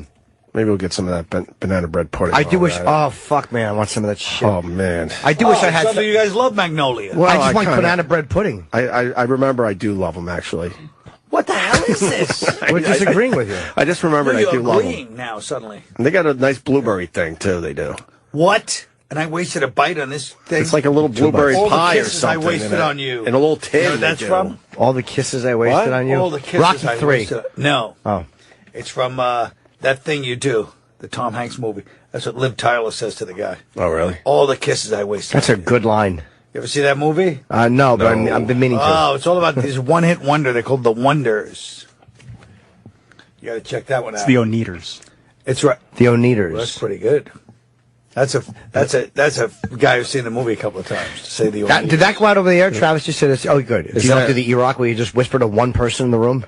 Well, and it's always a, hey. Yeah, hey, what so are you now doing? you have to react to that and go, what? And then people think you're crazy out there because you're just saying what. I'll tell you what's a great movie. You ever see Rockstar with Mark Wahlberg and Jennifer Aniston? It's not a great movie. It's fucking great. What makes it so great? It's just one of those movies that comes on, you're like, I can't believe, I hope nobody ever catches me watching this. And then you watch it. He gets so rich, he drives the Batmobile. Yeah. What? And then you get hooked in the movie? Mm-hmm. You get hooked in? I got hooked in. What was your favorite part of the movie? And it was called Steel Dragon. The band he's in, Steel Dragon. Yeah. And my favorite part was when he goes to the audition and he starts singing and he's like blowing it out like really great. And they're like, hey, you can be in the band. And then the real lead singer comes in and he goes, that's right. And he's like, Mark Wahlberg's like this innocent hick from Pennsylvania, like in a cover band. And then the guy pulls his wig off and they go, oh, the Queen. And he's implying their lead singer's gay. And Mark Wahlberg looks at him like this, like, yeah. And he goes, yeah, yes, that's right. Your hero is gay, or something like that, and walks away. Just the look he gives Mark Wahlberg, yeah. God. Now I there it is. What? Is this the scene? No, that's the movie. No, we know it's the movie. Yeah.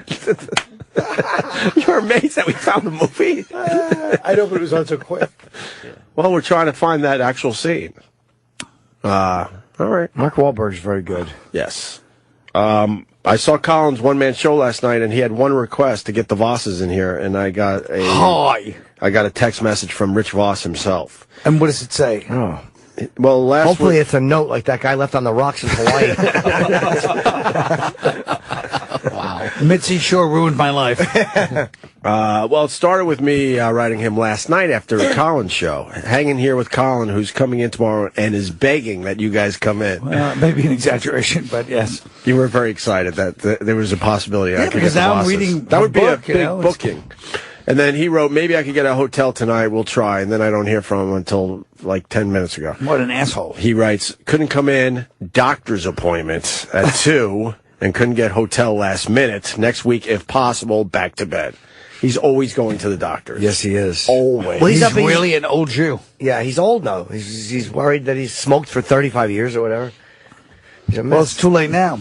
Well, he's hoping that he can, cut off whatever the problem is. He's hoping that he could turn some things around. He smoked for 35 years and he chewed Nicorette gum for 18 years. He's still chewing Nicorette gum. He does? He's a slave.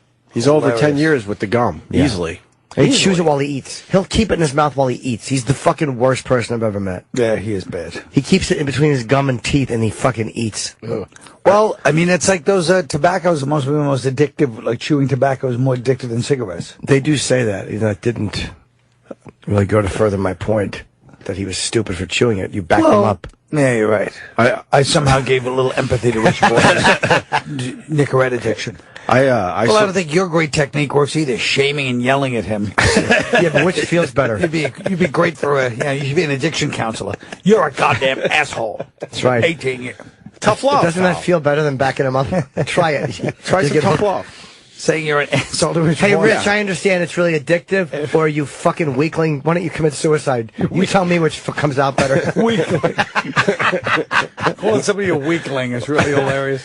I was privy to his smoking habits in a hotel room once. We shared a hotel room in Miami because he got a good deal. We were going to play Doral. He knew some people down there. So he asked me, we were off the air. He goes, you want to go play Doral? And I got all in with him saving money, and we ended up staying in the same room. I don't know why we did this, but we did. And I'm waking up in the middle of the night because he's just lighting cigarettes in the middle of the night, and he's smoking half of it. And then I'm paranoid. I'm like, there's a cigarette lit in this room, and then I'm looking over. He's out cold, sleeping, snoring with the cigarette still lit. And he would burn them all the way down to the filters. Oh. He was one of those guys with the real long ash, and I would just watch it in the middle of the night, just the whole ash fall onto the rug. Like, what a mess. Oh, what a jerk. Yeah, he should have been burned to death at one point in his life. Yeah. Yeah. But I don't know why we shared the room. That was crazy. I know. Because boss probably just convinced you, like, yeah, this is a good idea. Yeah, it was a good deal. Separate? We could be roommates for a couple days. It is creepy that he wanted to share a room at that point, you know? Yeah. Because it's not like, when you're like 19, 20 or whatever, share a room. But when you get older, it's like, you want to fucking share a room? And he's been in comedy for all those years doing hotels, and he still wants to share rooms. I don't know. I don't know what it was. Yeah, he's an idiot. He's an intimate ass. We enjoyed the hell out of it, though. It was a lot of fun. A lot of fun. Bosses what they call a real panic back in the old days. When's the last time you shared a hotel room? I literally can't remember the last time I shared a hotel room with a comedian. That could easily be, for me, the last time. I think that was it. I finally realized. Boss was still smoking, so that'd be like 8, 9 years ago at least. Oh, no, we were off the air, so that's got to be 2003-ish. Wow. 2000, early 2004, maybe. Somewhere around there. Sharing a room with you in Iraq might have been the last time I shared a fucking hotel room. And we all slept in the general's quarters. I still have pictures of me and you with girls. We got nowhere with them, just hugging them and fucking in our bunks. It was fun. What year was that? 2003 going into 2004. So there you go. We were both sharing rooms back then. Jeez. I guess we needed the company. That was the last time. Because we weren't on the air. You gave Jimmy a good beating in your book about that trip. Yes, he did. Yeah. But we were just talking about that off the air, about how these guys, like the special Delta Force, like those guys, because they're sending them over now to fight ISIS. But we're talking about those guys. These guys were like beyond man. You felt like such a non-man, right? I mean, these guys were like giant, but they were like speaking Farsi, and they were like had badass weaponry. The guys, we flew with Ricardo Sanchez, who was running the Allied forces back then. And it was him, me, Colin, our group, and his Delta Force security team. Jesus. And you got to sit in the front, I think, of the plane with him.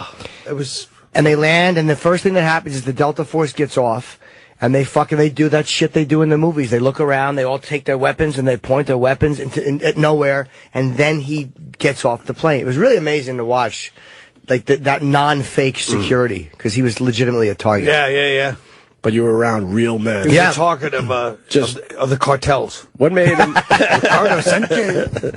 What made them real men? They were ripped. They were giant. They were like confidence, monsters, but they were like 8 kinds of weapons on there. It was like another level. They were like handsome guy, ready to kill someone. And we saw the Green Berets too. And they spoke Farsi. Yeah. That Green Beret spoke Farsi. We went to the guys were on the ground in Afghanistan. October of 2001. They were already on the ground in Afghanistan. And we went and saw them. They showed us Saddam's weapons. Yeah. The fucking... I love that photo of me and Colin sitting on his toilet and his bidet in his palace. It was such a fun trip. That must have been strange to be in his palace. Yeah, it was. Lori Kilmartin swam in his pool. She swam, yeah, we should have. I wish we did. It was so stupid. Swam in his pool. Were a lot of his stuff... I'm glad we didn't. Why? Because I don't like swimming that much. Maybe we would have had a good story, though. But it would have been for the story. You got to jump in the pool. You could have said I swam in the pool instead of bringing Lori Kilmartin's good name into this. No. And I think Jerry Seinfeld would have appreciated that story. I can still say I swim in his pool. That's true. All right, you should. I'm going to tell people I swim in it. In fact, I did swim in it, Jim, after you fell asleep. Hey, was there any personal items left behind in the palace? Or, I mean, pretty much everybody went through that and picked everything out. Yeah, it was just palace. Grabbed everything? Military palace. Pretty much bare at that point? Yeah, but the best part was they told us about that, like, liger that he had. He had like a hybrid lion-tiger in this little jungle right behind the palace was staying. I was just imagining that sick-looking thing must have been out there. He was a psycho. Yeah, he was a nut. Remember we walked to the Iraqi airport? It was Saddam International Airport, but the name had been ripped off, but Saddam, you could still see where the sun had kind of burned it in. It was like creepy. It was like breaking into someone's house. You're walking, it was just me and Colin and some guy selling trinkets in the whole airport. In the whole airport. And we're talking to the guy joking with him selling trinkets, and he had one friend with him. And so we're joking with the guy selling trinkets. He's joking with us a little bit. Wow. The whole airport was deserted.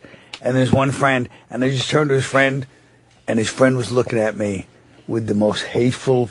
Really? Like that, he wanted to kill me. He wanted to kill us, For being in there. For just being American, being in there, and just, and he just had this look, and his eyes were like red. He had you could just see he would love it. I mean, we were Marines and stuff, so he couldn't do anything. But he wanted to murder. We were in that green zone. He wanted to murder me. He wanted a shot alone with you. Oh, he just wanted to stab me 50 times and just hang me on a fucking bridge. Why were you guys the only ones in the airport? Because they weren't doing anything there. It was shut down. Oh, they were just taking you on a tour of the airport. Yeah. Gotcha, okay. And there was also these planes where the engines had been taken off. Because he didn't want people fleeing the country, so he took the engines off the planes. Yeah. It was really interesting.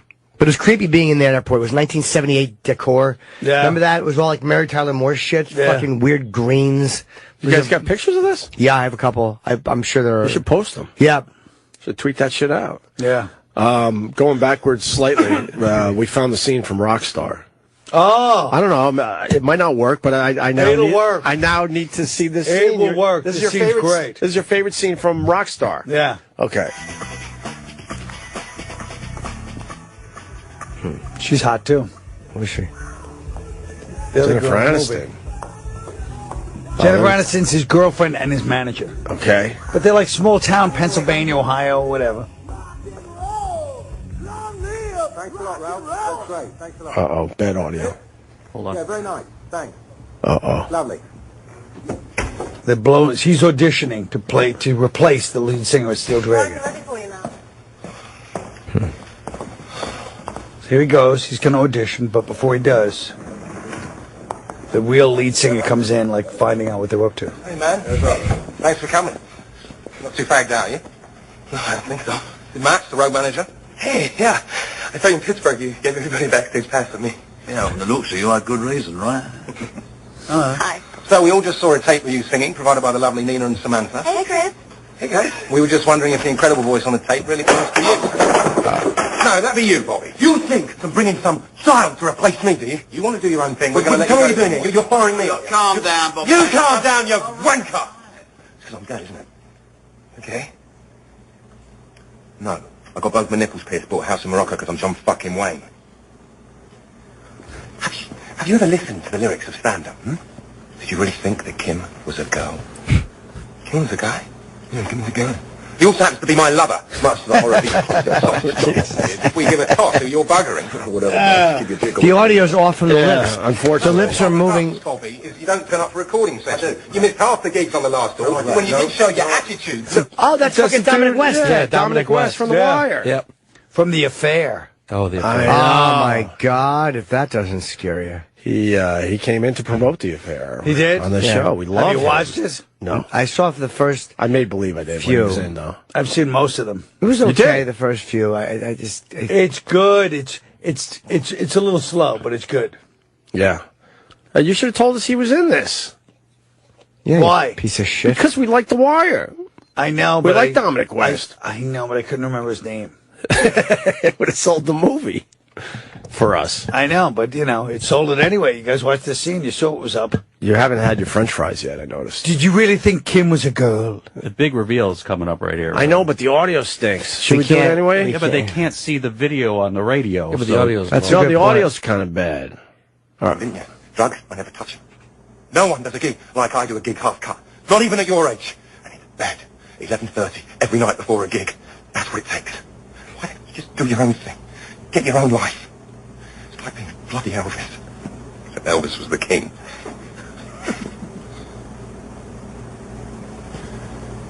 And I'm the queen. I'm just the queen. Very funny. Oh, bloody hell. Bastard.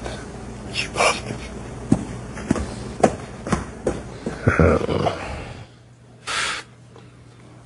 I gotta see this movie. It's tough being a rock star. Yeah. It's tough being around. You got any more clip suggestions?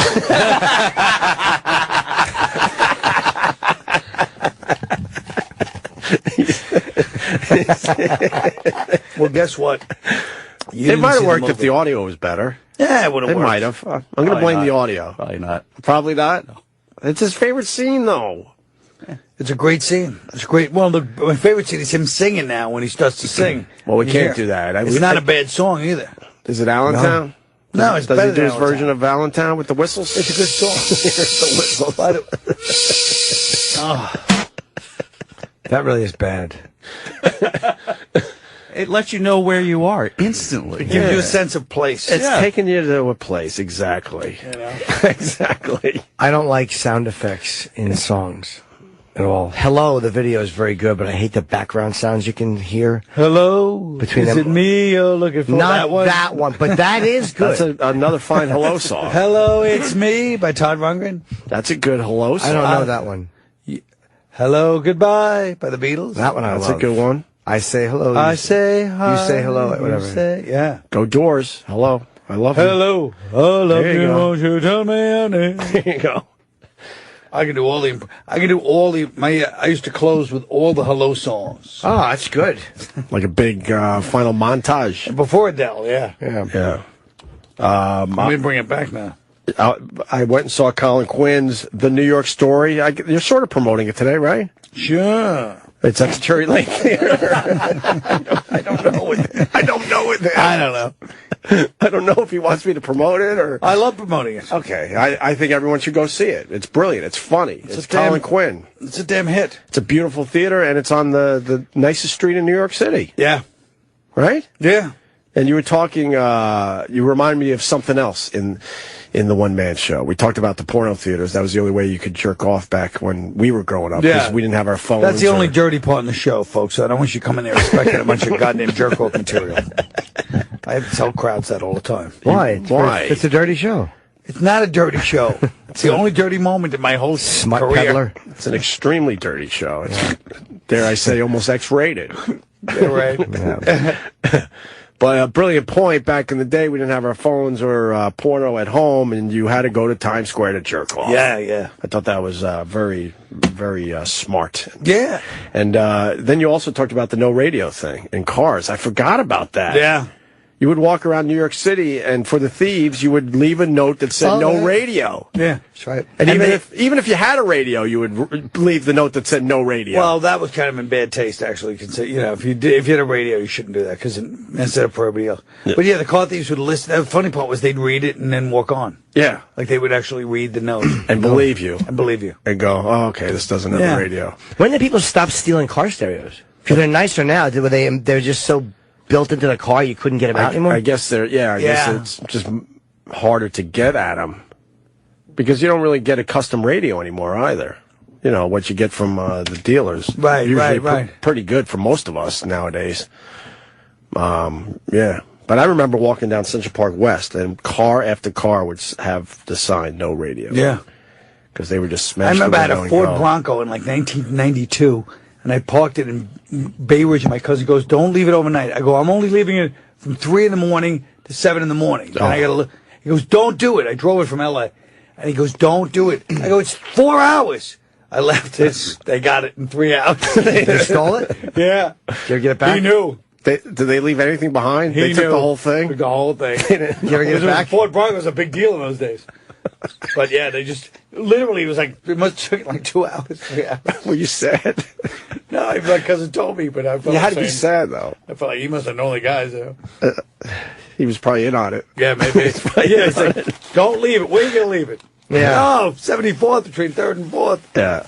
No, he wasn't in on it, but he knew all those guys, from the bars and shit, I guess. And just knew. He just knew it was like it was a ring, and they must just drive around all night doing that. Mm. Did you report it? Yeah, of course. And you never got it back? No. Are you still looking for it? The Bronco. Well, actually, I'll be honest with you. What happened was they broke in, and they were in the middle of robbing it, and a cop car drove up the block, and then I think they got away, but it was like they messed up the whole steering column and everything because they were cutting the steering column, cutting the club off. But I didn't want to tell the club on it. I didn't want to tell the whole story. Yeah. So instead, I just lied and said they stole the whole thing. But you guys kept pushing me. So then finally, I was like, "Oh shit! Now I got to tell the whole boring story." The truth is, they didn't rob it completely. So we just caught you lying about having your Bronco stolen. Yes. But you panicked on us. You guys pushed. You guys just pushed it so much. I was like, "Oh fuck it!" I worry about you, Colin. You might fold under questioning. You folded way too quickly. I know. All you had to do was stick to your story that it was stolen. I mean, we would have came up eventually. I know, but I was like, "Oh fuck it." But then again, you weren't expecting insurance paperwork, follow-up questions. Exactly. It started to annoy me so much. I was like, "Oh fuck it." We weren't even pushing yet. I know, but it was just annoying me. But there wasn't even a need to lie. Like, what happened? Yeah, I left it overnight. They tried breaking in. They cut the steering column. End of story. No, because I realized I've told that story in my life probably 4 times, and every time, whoever I told it to, just people in my life, they were like disappointed that it didn't end with the car getting stolen. It just ended with the steering column getting cut. So I figured this time I'd really soup it up. So you pumped it up. Told by Column.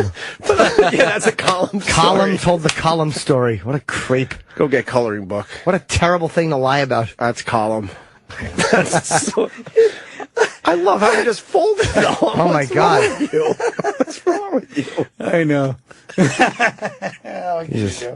We started to feel guilty that you were lying? I probably felt guilty because I was like, but just the past few times I've told that story, it's like, oh, fuck, what? Even when I started it just now, it's like, why did I jump in this boring story? Yeah. It just ends with like a steering column getting cut. So I said, let me soup it up this time and see what happens. Speaking of souping up, we just souped up your muffin. This is the 3rd muffin that Colin's going to try. This kid's been out all morning. Muffin Diva. We finally went to the place we should have went to in the beginning. Well, we'll see. We don't know. And that's Magnolia's. You got one? Now, do they hand you... 2 blueberry and you said coffee crumb, right? Do they hand you... I will not eat Magnolia's coffee. Do they hand you money, cake. cash, or do they give you a credit card, or do you have to pay and then get reimbursed? Use Roland's credit card. Roland's card? Yeah. So Roland, who do you submit it to get reimbursed? He's not getting paid back. Can I throw this out? Nope. Yes. Oh, play it. I only do. Whoa, we got cupcakes too. I only do Entenmann's coffee cake. You want to send them out? I hope. Yeah, do you want to send him out for Entenmann's? He probably likes going out. It's not that cold today. You want Entenmann's? No, I'm good for You now. sure? Come on, treat yourself. Come on. Treat yourself. Fuck Entenmann's. Oh, God, do I want to jump on Colin's cupcakes? So that would be wonderful. What do you mean? Shut up. Let me see what it looks like. It looks like the steering column on my car. The story panics on God us. damn it. I want to bite. Crap. That looks so You should have good. yelled at us and said, I don't know what happened to the car. I never saw it again. And then we would have moved on. Exactly. We just would have moved on. I know, but then I realized, like, here I am telling this true, tedious story, and the ending wasn't that much better when it was stolen. Yeah. No, it wasn't. But It's cleaner, Here's where it started to get fucking shady. Because I'm like, did you ever get it back? He's like, I parked it. I'm like, how do you not answer that question? That's a really important question, and you tried blowing it off like I wouldn't realize my question wasn't answered. You ever get it back? Yeah, it was blue. My car was blue. No, you didn't answer the question. Oh, Colin. God, you're a treasure. You're a national treasure. Give me a bite. So anyway, that was the story. All right. Well, the only part that's not true is just the ending. I hear you. The rest of it. What do you mean? That's a big important, part though. to not be true. The fucking ending. Right. But it was cleaner that way than my story. It wasn't cleaner. The steering column gets cut, and it's a cops pull up, and the guys ran away. That's more interesting than they took my truck. And you know what's interesting? That the cops, that they got away. I wonder if the cops were like, hey, look, we all are in on. You know what I mean? Like, it's kind of interesting. Oh, that does look. Those are mafia things, Those car rings in the 90s were like, mom. Could you break me off a little piece of cupcake? I don't wanna... not until I get a new tea. Why not? I don't want... Wait, you need a new tea now? Send the kid out. Oh, you need the first bite, right, We can Colin? go right up to 7th Avenue. He's got two. 7th floor. Oh, all right. The 7th floor. Opie took me up to the 7th floor today. It's a goddamn cornucopia. They have tea, Diet Cokes. They got everything up there. Then I go to Opie. It's like 6 in the morning. I go, hey, Opie, you guys have any treats, like these kinds of treats? He goes, right here. And he points to the fucking candy machine. Like we're working at some goddamn factory in fucking Youngstown in 1981. Well, you're Or Allentown. It was a vending machine. Yeah, it's fucking morning. It's early morning. Get a nice fresh treat. We're in New York City. We're fucking divas. We're on TV. And he's pointing to the fucking clock bar. I think they got some He's looking at hostess the in old there. Henry bar like I'm supposed to fucking... Oh, Henry. Fucking unbelievable. I thought they might be a hostess Like on in a there. fucking swing shift at the goddamn brake pad fucking... I'm just used to it from doing radio all these years. The vending machine. It's like, there it is, a vending machine. I gotta be honest. It's delicious blueberry sand. Of course it is. Right, no, it's sand. good. It's dry. Roland's right. Yeah. Oh, it's no good. No, it's good.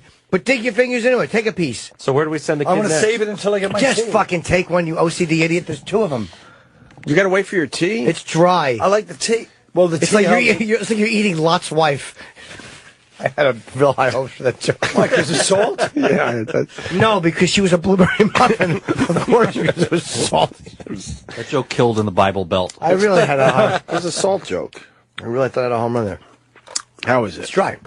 It's dry. You It's need your crumbly tea. and dry. Roland was right. You need your tea. Because he dumps his tea on it. That's Yeah. why. Honestly, it's not that dry. Are you going to dunk it in It's your tea? fucking dry. It's the texture makes you think it's dry when it's not. That's Why what- do I keep seeing that damn dog with his thing taped? I don't know. Look. Jimmy's eating your Oh, because they put This is what masking they. tape. This is what they're talking about today. Because masking tape. It's a horrible thing that this lady did, but is it worth the time on Fox News? Why Why did she do probably it? suffocate? Why did she do it? I don't know the full story. She put the picture on Facebook. I think she was trying to be. I think she was trying to be cute or There was something, right? barking. Somebody put up a funny one. It was barking. Community Fucking service at puppy. the local dog pound. Yeah, this is wasted court. Yep. What's the whole story? Fucking But here? I don't tree. understand. Couldn't you die of suffocation? He still has a nose. Yeah, he's not happy about it. It's become a huge story Good for point. Fox. There's Yeah, a lot just going on seems in the cruel. world, and they're going with the dog I know. story. With the taper on its nose. Because some goddamn marketing idiot is like, people really care about pets, so make sure you run this thing a lot. Yeah, you're probably right. Is this the full story? Yeah, we got Look at her. Give me some of the bullet She's a real points in this. character. I just saw the picture and knew. I just kind of knew it was wrong, Polish lady. and then I moved on. A lovely Polish woman. She thought it was a cat. All right, so here it is. Florida police investigate photo of dog with duct taped mouth. Here's this. Quickly learned that she was barking up the wrong tree when she Stole my lyrics. There it is. Fuck yeah. Of course. Thick fucking puppy. barking up the wrong tree when she tried to teach her dog a lesson. Dylan is in the orange room with more on that. It unleashed a firestorm on social media, Dylan, right? To say the least, that's To for sure. say This the is Katie least, Brown, and on Carol. To put it Friday, mildly. she took to Right. Facebook and posted a photo of her dog with its muzzle taped shut, along with this caption: "This is what happens when you don't shut up." Within hours, the photo spread like wildfire on Facebook, where it was shared more than 300,000 times. Damn. Now, Brown tried to clear the air a little bit when she then posted, "Don't panic, everyone. It was only for a minute, but hasn't barked since." Point made. Calls to local police came in from more than 44 states and from countries as far away as Australia, to the point where the police department posted this message saying they were aware of the photo and they were investigating and taking the matter seriously. Later, they went on to say that they went to Brown's home and spoke with her son, who told them that his mom was out of town, but the dog was in good health and cared for. Police will follow up when she returns from her holiday weekend. She should be killed. Whoa. God. So silly. People love pets. Exactly. Meanwhile, I was thinking of the meanwhile. I didn't have a good one. there's no fucking pet, and meanwhile, Mark Zuckerberg's daughter is going to be left with like a couple of million maximum. That's right. So, That's the real Worry about her. tragedy here, right? $45 billion he's giving away. What an asshole. yeah, I think so too. I would have spent that shit. Well, give him I most bought of it myself away. an island. Nah, you keep a couple billion. Yeah, you buy your own island. Do the David Copperfield. I'd buy a bowling alley like this. Yeah, why not? Buy my own bowling alley. Buy a desert island with a bowling alley. And that's it?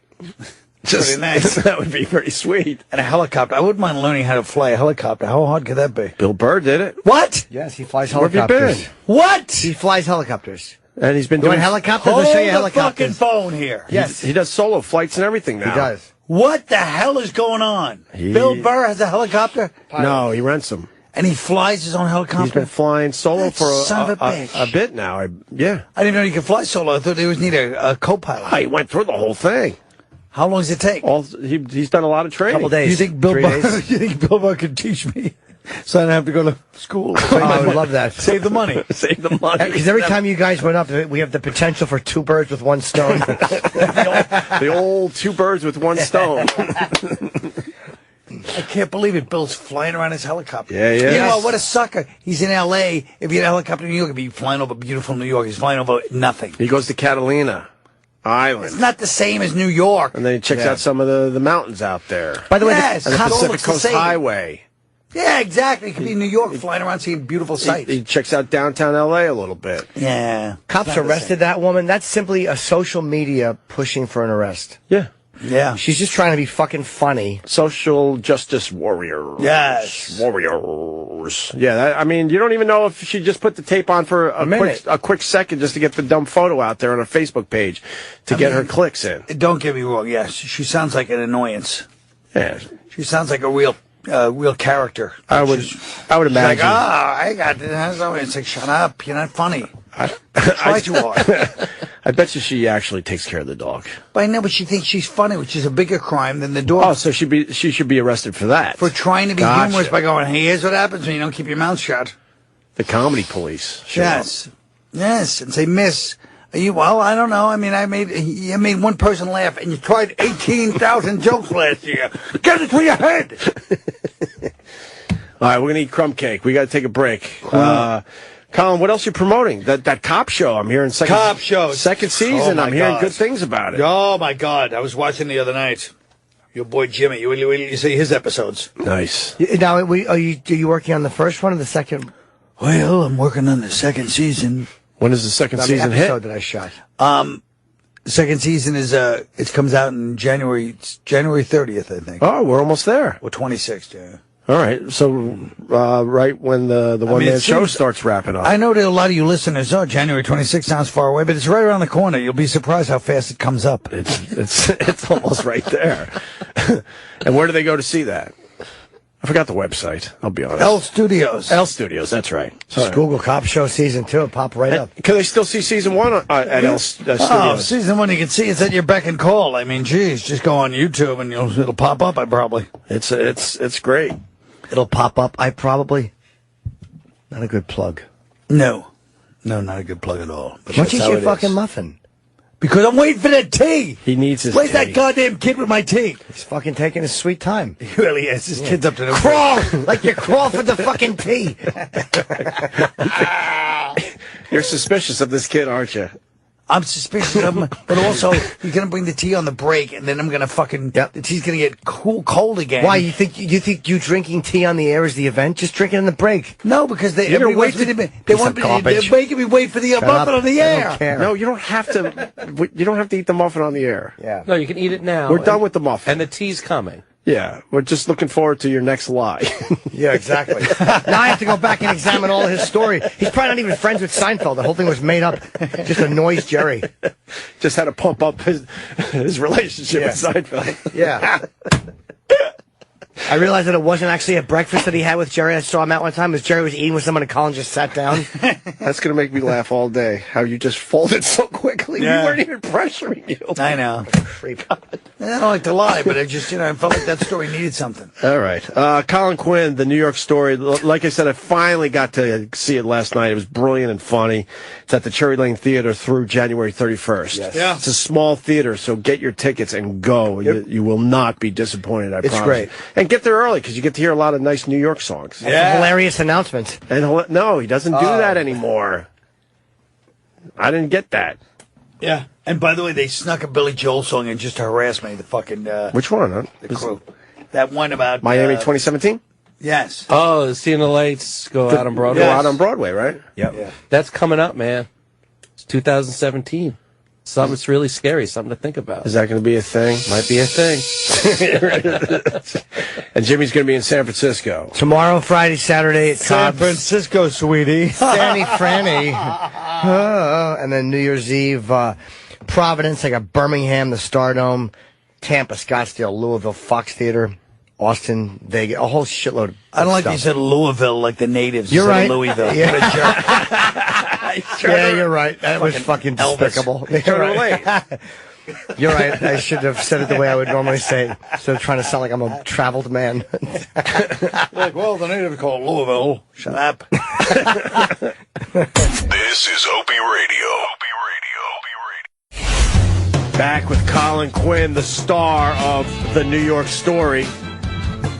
And you should get the book, too. They go hand in hand, the coloring book. Let me ask you something. Yes. Should we really always be having all these stories on how special ops are coming to take out ISIS leaders?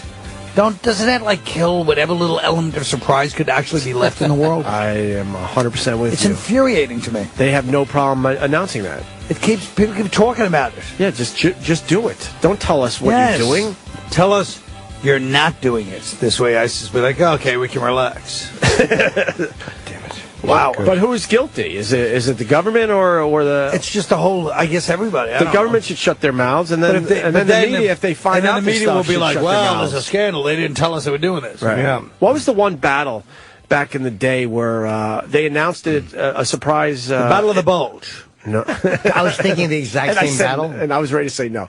It was going to be an invasion, and everyone was onto it. That the media was there before the troops. Right. Does anyone remember what battle that was? Wasn't that one of the Normandy. Gulf Wars? Huh? Wasn't that one of the Gulf Wars? I believe so, because Kevin Nealon did a funny little bit on that on SNL, where like the press was asking the questions, and he's basically saying, "Look, I can't tell you this stuff. Stop asking me." But supposedly, media was actually ahead of the troops because they knew about the invasion. Yeah, maybe that was Kuwait. You're going to go with Kuwait? I think that's what it was. It might stole their idea and said he said Gulf But it might have been Kuwait. I just changed the name to Kuwait from Gulf War. Might have been Kuwait. I don't like your honesty today. It's well, you give away all your my your secrets. tricks. No, I'm like more your I'm like a tricks. magician.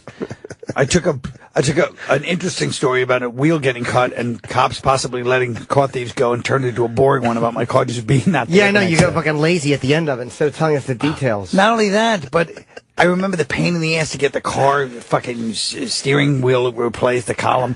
And I was like, that was such a boring part. I'm going to have to go into that part. It was just too much. I know. Yeah.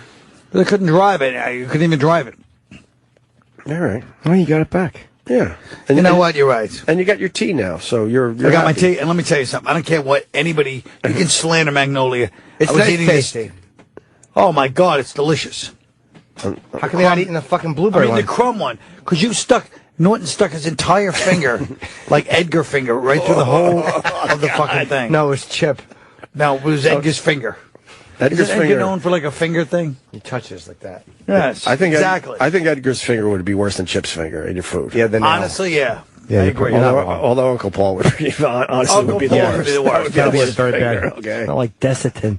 Yeah, I understand. I think everyone's calling because they want to talk about that incident where the media was there before the fucking troops. Oh, okay, good. But I think we got to figure it out. Is it the Gulf War or Kuwait? I don't know. or- Was it Kuwait or no? But maybe they have another interesting one. Well, Yeah. they're still answering the phones, so we'll see. Maybe we'll go to the phones in a minute or two here. Yeah, I think you wanted to bring us back with something else. Then you say when we come back we're going to do, and then you stopped yourself. I was going to say we should play Morning Train by Sheena Easton to annoy Jim while he was in the bathroom, but it was too late. Oh, that annoyed me. I think he would like us. I love Sheena Easton. All right. I don't know if I like her, actually. He likes weird songs. Yeah. Jim does, yeah. Yeah, he likes very strange songs. You'll be surprised. Not very strange, but you're surprised by some of the songs he likes. Sometimes when we Oh, touch. of course he loves that one. I ruin everyone's day with that. Well, she came back with STP for your Billy Joel STP. That wonderful story. It's been a long time since I heard STP. We both had Billy Joel stories today. Yeah. That was nice. Well, I didn't have a story, really, did I? Oh, I did. I A little hung bit. out and chatted with him while he ate fish Oh, with no, his it's friend. Jimmy. Bob Kelly tried to bond with him, and it bombed miserably. What Over the dog. I forget the kind of dog he had, but he had like a fucking, whatever it was. Like, say it was a Shar-Pei. And Bob is like, dude, I got a Shar-Pei too. And it got the fucking silence it deserved, and fucking dummy repeated it. Dude, I got a Shar-Pei. Like Billy just didn't hear him and was going to bond. Billy Joel cued the horn. The horn. The sax. The whistles. Fuck, from Allentown. Damn it. It would have almost worked. Yeah, Bob's fucking bomb. It bombed so bad. But I forget the dog. And right now, if Bob called in, he'd probably yell at me for not getting the dog right instead of realizing what a fucking bum he was for his terrible story. Dude, it's a Malamute. All right, whatever it was. And I believe the answer was Somalia. Oh. I didn't think it was the Gulf War. I think it was Somalia. When it was on the beach, yes, in Somalia. Look that up. Let's make sure Angelo is. Let's put Angelo on the line here. Angelo. Hey guys, good morning. How you guys doing? We're having a blast with Colin Quinn. Angelo. I know, Colin's great. How you doing, Colin? Good, Angelo. What's going on? Were you in the... Yeah. Were you Angelo Dundee or something? Yeah, I know. I was out in Somalia there doing them cocksuckers, Yeah. The skinnies. That's what they used to call them. No, Skinnies on the roof. Clinton, that was Clinton's only really war where he announced it so far ahead of time that the press were actually waiting for them as they landed on the beach. They actually were taking photographs and movies as they were landing on the beach. Unbelievable. He's right. What year was this that they were taking movies? 93? 92, I think. I think it was 93. 91, I think it was. 92, December 92. We're all wrong. Had we missed the 1 year that it was? I said 92. Oh, all right. I said Mogadishu. I split the difference between you guys. Yes. One more month. That had something to do with Black Hawk Down. It was the same area at that time where Black Hawk Down happened. All right. We got the answer. How Somalia. great was the first 5 minutes of Black Hawk Down, by the way? I don't remember it. It was pretty The intense. first 5 minutes of landing on the beach was the coolest shit. You should have think of Saving Private Ryan? Oh, if you're not mixing them up? No, but that was amazing. Okay. Well, you're right. Private Ryan was amazing. Yeah. And now this. Especially at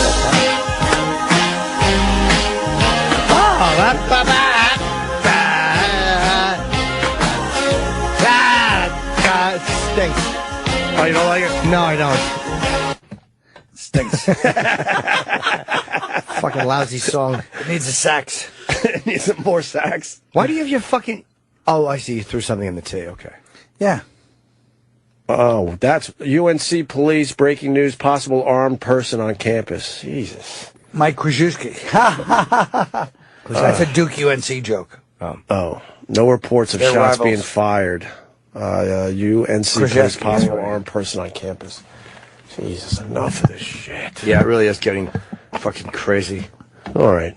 Eric, you were telling me during the break we got a couple Trump things. Yeah, we do. We have Rudolph Giuliani talking about Trump's claims of people celebrating New Jersey on 9/11. You don't remember that, do you, Colin? Sure I do. But do you remember the celebrations or the claims of them? Yeah. But the way, I guess guess only a few people. But Nick DiPaolo actually walked out of his. He lived in Astoria at the time, and he walked out, and the guy was downstairs. One of the cabbies blasting music, and he said there was this weird moment with them, where the guy's like looking at him, like blasting music and smirking, and Nick's looking at him, But he probably thought that's not a good 9/11 celebration story. I could have lied and made it the Broncos story. I wish you had lied and made it. That was just Nick saw a guy playing music. How do you even know it wasn't even the 12th or the 13th? No, you got to ask Nick. He'll tell you. All right. But it was so fun. Yeah. Anyway, I was going to try to save it by pointing out that Nick looked like Muhammad Atta. He really does. A handsome Muhammad Atta. Yes, he has those same eyes before he goes on stage. Trump saying on TV there were thousands in Jersey. I saw thousands of people. No, I'll tell you exactly what it was. Pockets of people. No, he here saw. and there. He heard. He didn't see. He saw. He heard about pockets of people because I don't think they filmed them. And then he saw like celebrations in Palace, East Jerusalem. Was right. The big, that was the big video. All right. Well, that's what we all agree. He didn't know what the hell. Because when he first said it, we've been saying this for days now. We all kind of felt like we saw the same exact thing. But we all got confused as well. I didn't. I knew him from day one. Nobody saw it. I heard all the stories about Patterson and stuff. Yeah.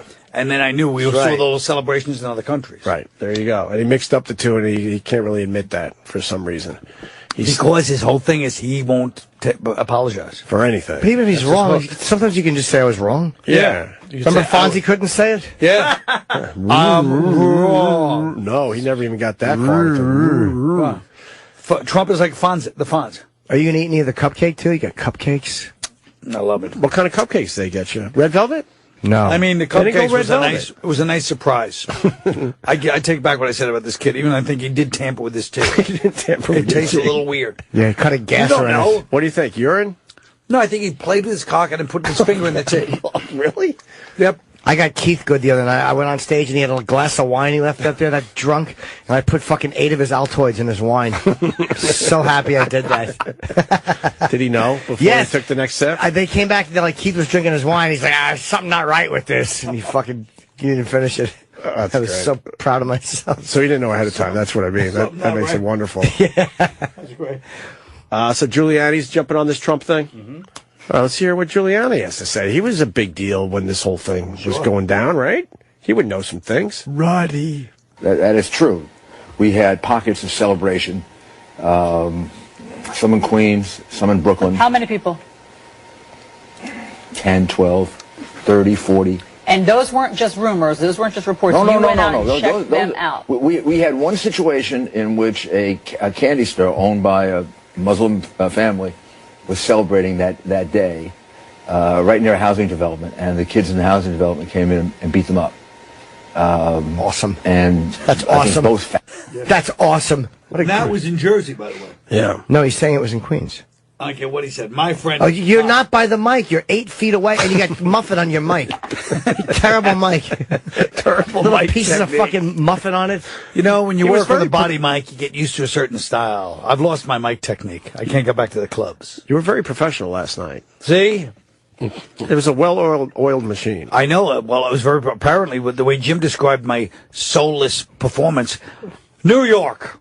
He comes out, you know, a comedian comes out with spontaneous, kind of a personal touch. Colin comes out like this. New York. Well, I was standing there in a cape. I was just using that as an example. It's true. I stink. Finish. God.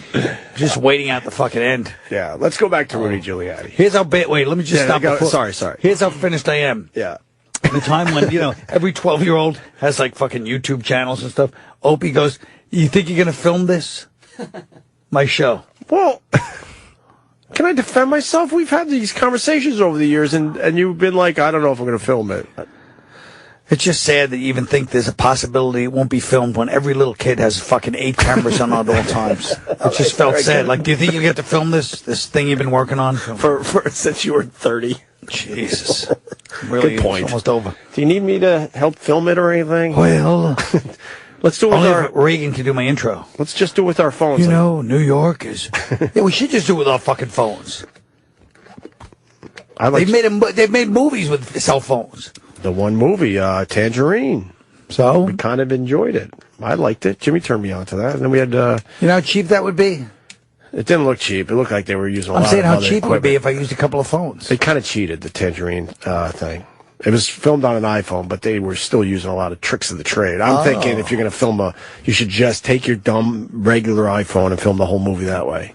Yeah, but then people be cursing me out on Twitter for like 2 years. You fucking asshole. Yeah. You can't charge anybody for that. Then you just put it up. Then you just put it up for free. Yeah. All right. Rudy Giuliani on the whole Trump controversy. He continues. And I think both facts were corroborated to be true. They were celebrating that the towers had come down. Wow. And some of the kids in the housing development got really upset about it, and they came in and did a pretty good job of beating them up. We did have some reports of people celebrating that day while the towers were coming down. But if there had been thousands of people, I would have known that for sure. That. Yes. So Donald Trump is therefore not telling the truth. Well, I think what he's doing is exaggerating, right? People were celebrating. He's right about that. But you're saying a handful of people. I didn't see any evidence. Can you pause real quick? I understand what she's doing, but her bias is so obvious. Like, yes, he is exaggerating, without a doubt, and he's fucking stupid for not backtracking, but the way she actually goes, so Donald Trump is lying, Right, like, you know... We get it. Do the same thing with every other politician. I watch her every morning before the show in here. She drives me nuts. Yeah, she's got an agenda, and she pushes a little. Is she hitting Hillary as hard over the emails? No, Maybe she is. Not really. Not really. Am I right or wrong? I think I think you're right on this. She's a bit pushy with her interviewing style. Let's go back to this. I didn't see any evidence of thousands, nor have I seen it since then, of thousands of people. But why do you seem to be hedging? Why don't you just say, no, that didn't happen? Well, because I don't know if it didn't happen. I mean, But you would have known of thousands of people in New Jersey. I wouldn't have known if it happened in some part of New Jersey. I think that would have come through your Rudy's office? wrong there. Yes, he would have known. Yeah, you would have. Yeah, now he's lying. He's protecting his party a little bit. Yeah, he's trying to kind of. I get it. He's riding the fence a little bit. He's like, I'll give you this, but I'm not going to give you the whole thing. Of course. Sorry, Jimmy. That's good. I interrupt. Yeah, of course he would know if there were thousands somewhere in Jersey celebrating. Yeah. He would have, and I like that she called him on hedging, because he was hedging a little bit. Yeah. But he's the guy, he's the greatest example of a guy that just got fucking, the media just took a guy that was basically, whatever his flaws are, he's the only politician in history who actually did something that actually made changes, and he's just known, they just vilified him for whatever fucking... Because they take the one Brooklyn Museum of Art thing where he went after which was stupid of him, but... It was stupid of him, but it was also... He's a fascist! No, he's not. No. He was awesome. What was the art thing again? Piss Christ. That was the Piss Christ? No, that was a different one. That was the Virgin Mary dung painting. Right, with the elephant shit? Yeah. Right. Which was not even a sign of disrespect. Even if it was, who cares? You're allowed to do it. So Rudy was kind of dumb there. But isn't that how they do art in that part of the world, if I remember the story I think correctly, so. or something. They end up using elephant shit as one of their tools of their art. I don't know. It was something, I forget. I forget the story. I would have said that's a shitty painting. Oh, that would have been a play on words, so that's a good. Do you get it? Legitimately funny. Thanks. But Come through your office. I think thousands of extremists were celebrating. I think I would have. I think I would have, and I don't think it happened. He keeps saying it did. I don't want to say he's not telling the truth Why about not? it. Because let him deal with it. Let him explain it to people. Let him show the evidence of it. If thousands of people were demonstrating and he saw it on television, there must be some tape of it somewhere. If it shows up, it'll corroborate him. If it doesn't show up, it's going to make him look really bad. We did have some celebrating. Sorry, Rudy, what is he doing? He knows it's not true. Yeah. He just knows. I think he's just trying to not say he's lying. He's Right. trying not to give her the headline she wants, Right. or the soundbite, which is Rudy says Donald lied. So he's trying to avoid giving her that. I think more than even. That's right. But when it comes to Obama and other people, Rudy is extremely opinionated, and now he's saying let Trump deal with that himself. But this is how everybody on both parties, this is how they are now. Everybody's very, very, they protect their own party. It's ridiculous. I know Everybody does this all day. and it frustrates This a is lot constant. a lot of us that they I do know. that. This next phone call is not going to make you happy, Colin, because we found more sound effects in Billy Joel I thought it was about music. I thought it was the guys that robbed my Bronco. That didn't rob my Bronco. Yeah, the guys that did what? They probably put like a mark in your Bronco that you had to. No, they cut the steering wheel. It was real true. Why would I make up that part? I don't know. Why would you fucking say something got stolen? There's a lot of questions. We don't know what to believe anymore, Colin. Exactly. Why would you sit 8 feet away and talk into the microphone like you're fucking the Almighty and it could just be heard? I don't even know if you're eating a blueberry crumb muffin at this point. Is it even a blueberry crumb muffin? I've been right about one thing today. Fucking Magnolia blows all these other local joints away. Yeah, I agree. I did. It You was guys are dry trashing though. them. No, but all Even was right. dry, it's better than the rest of It that was shit. crumbly. You're crumbling. Tim, go ahead in Jersey. Hey, Tim. Hey. So, Colin, did you say that they cut your steering wheel? They cut the steering wheel. What'd he say? He heard you. He set you up. Son of a bitch. He got you. You humiliated me in public just now. He got you good. Bastard. Hey, Billy Joel, in his Down Eastern Alexa song, he's got fucking whale humping songs. He's got what? Whale noises. Oh, in what song? I love that song. You got Allentown Horns, Yep. Helicopter, and Goodbye Saigon, Yes. and now the whale mating calls in the song named after his daughter. Well, you're just proving Colin's point that he doesn't need all this garbage in his music. He's he just needs him one and of his the piano. greatest pianists of all time. He's a great pianist. He's the what? Wait, he's the what? The Somalian thing wasn't quite. It was Somalia, but also Schwarzkopf went on television. Fucking back in shut up. 91, That's right. and told everyone where we're going to bust in and kick the shit out of everybody. Troops believed it, so they lined up on the border. Yeah. And we came in from behind and fucked them all in the ass. That's right. That's right. We tricked That's them. exactly what happened. The fucking news, the retards from news, also were there waiting for this fucking invasion. that Special came needs from the news, sir. And I bought it from a Negro. Well, that's correct. That part was correct. Right. All right. We got to listen to whale noises now. Did you cue it up? I did. I think What? technically it is, but it is. I think it's like violins that are supposed to sound like whale noises. Are you okay with Well, that? but how about you let us decide? All right. Okay. Okay, I heard them. I heard them. Don't play it like that. Oh, sorry. Oh, my God. You did not do that. I'm sorry. What'd you do? What happened? It was very clever. We're going to just leave that one out there for the people. It was very mean. Somehow it's a joke on Justin and me. Is No, yeah, partially right. Not 100%. But it was very clever. 50% right. It was clever, though. Yes. I got to get it was clever. All right, Colin. Here it is. Here we go. I'm waiting. You know, I love this song, and I've heard that sound. I never realized that was probably, you're probably right. That probably was supposed to sound like whale noises. I never made that connection. I wish I hadn't. I'm going to go with whale noises that they pumped up in the studio. And then they added some violins. Let's look this up now. I'm going to, yeah. You know what, Colin? Please, chime in. I'm going to produce a Billy Joel album on my own with just a couple of cellos, piano, maybe. It's another Quinn lie. Colin Quinn live. You're not going to do that. Why don't you do the Crocodile Dundee thing and rewrite his stuff and present it to us? Tell us the real story. He probably just told somebody this is what I ought to do and never actually did that. About the Crocodile Dundee, no The microphone. You're off the mic again. No one can hear you. I literally walked in. I still remember walking into the office and dropping that script down with not even the slightest internal thing of is this wrong? There was nothing but total confidence that I had just saved one of the biggest movies of all time. They probably, but who knows? Maybe, if they would have listened to you. I still feel that way. I still feel that way. All right. And therein lies the problem. The man makes a good point. Screw you guys. It was Itzhak Perlman. Oh, right. wow. Yeah, that's right. Screw you. He's a real great violinist. Have you seen the commercial? He's a real I Hate Steven Singer competitor. See the commercial where they have Rhea Perlman substitute? Isn't that funny? No. That's funny comedy. Substitute by the Who? You haven't seen this Substitute. Can we play Substitute by the Who? We could do that. But wait, you haven't seen the Rhea? No. Oh, it's brilliant comedy. Oh my God, just play this. It's amazing. I can't believe you have never seen this.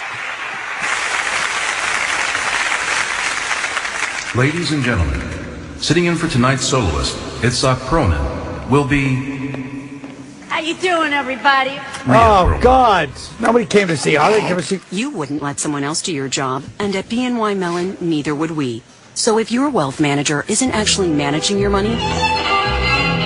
That's not good! It's time for a She's fucking terrible! BNY Mellon Wealth Management. See, because they have She's the same not last good. name. Same last name, huh? Get it? It's pretty good. She's not good. No, she's not good. Who's that lady? I don't know. I was trying to figure it out. Dolores Kensington. Oh, that's Brandy. Oh, I saw her in the gym once. Here, open the door. We'll yell to Brandy. Dolores Kensington.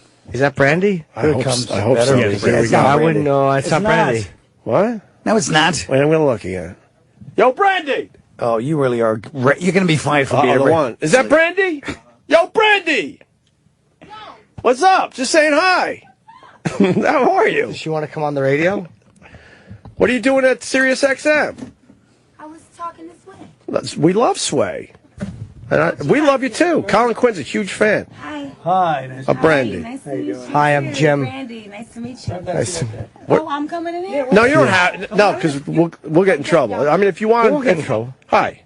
What are you promoting? Give us a quick plug and. I have a new TV show coming on BET in January. What is it about? It's about a single mom and a woman that's starting her own cosmetics company and living her dream. Nice. Getting out of the shadow of her famous boxer that she's been with for over 20 years. Okay. And it's a comedy and it's fun and. See, we just want to say hi. Do you have anyone playing the famous boxer? Colin's pointing at himself. He would like to be the boxer. You smell really good, by the Thank you way. very much. Everybody keeps telling me that. Yeah, it's a lovely scent. nice. You like it? Yeah, it's lovely. It's a lovely scent. Thank you. All right. They're very guarding you nice. very, very closely. We just want to say hi. I'm glad you guys did it. All right. Bye, Bye. Brandy. All right. I am single. Me too. Oh. Oh, that wasn't a no. She couldn't have run out faster, though. After she said me too. That works sometimes. Yeah. That's how she smelled great. That's how we got what's his name, and then we got in trouble for it. The crack. Marion Barry. I yelled, "Yo, Marion!" Marion Barry, and we got him in here. Hope you got a few pictures of us chatting. Wow, she smells good. She smells like the Magnolia Bakery. Were you smitten by her, Colin? She's really I didn't pretty, really man. appreciate the fact that she didn't recognize me. So, no, I wasn't. I was trying. No, I'm saying, I know. He was Colin Quinn. I was like, hi. And she's looking at me like, no idea. I was like, look. Oh, CQ. You understand, honey? You get it? She was very, she smelled great. Very lovely. All right, we get it. She smelled great. Drop it. Why? I like the smell of a girl. You can harp on muffins for an hour, but I can't say a girl smells good. Put on a fucking dry muffin. Because it's almost like, because it was almost like just she was famous, so you wouldn't have been that excited that she smelled that good. You're probably right, but I did like the fact that she's famous, but she smelled great. It still smells nice in here. Yeah. You star fucker? She's lovely. I'd love to. I've never fucked I fucked one celebrity in my life. Whoa. Wouldn't you like to know? Yes, I would. Wouldn't you love to know his name? I think we just saw her. Rhea Perlman. You think she's on her period? Because the smell's still in the studio. Oh, come on. You think No, she's it's not covering up It's something? like a serial killer. Well, I mean, it still smells nice in here. You would think the smell would have went with her. Yeah. She was using a little extra, maybe to cover up some things. Oh, right? You're really like a profiler. I'm trying. You're like NCIS. Yes. Well, come on now. Somebody comes in smelling.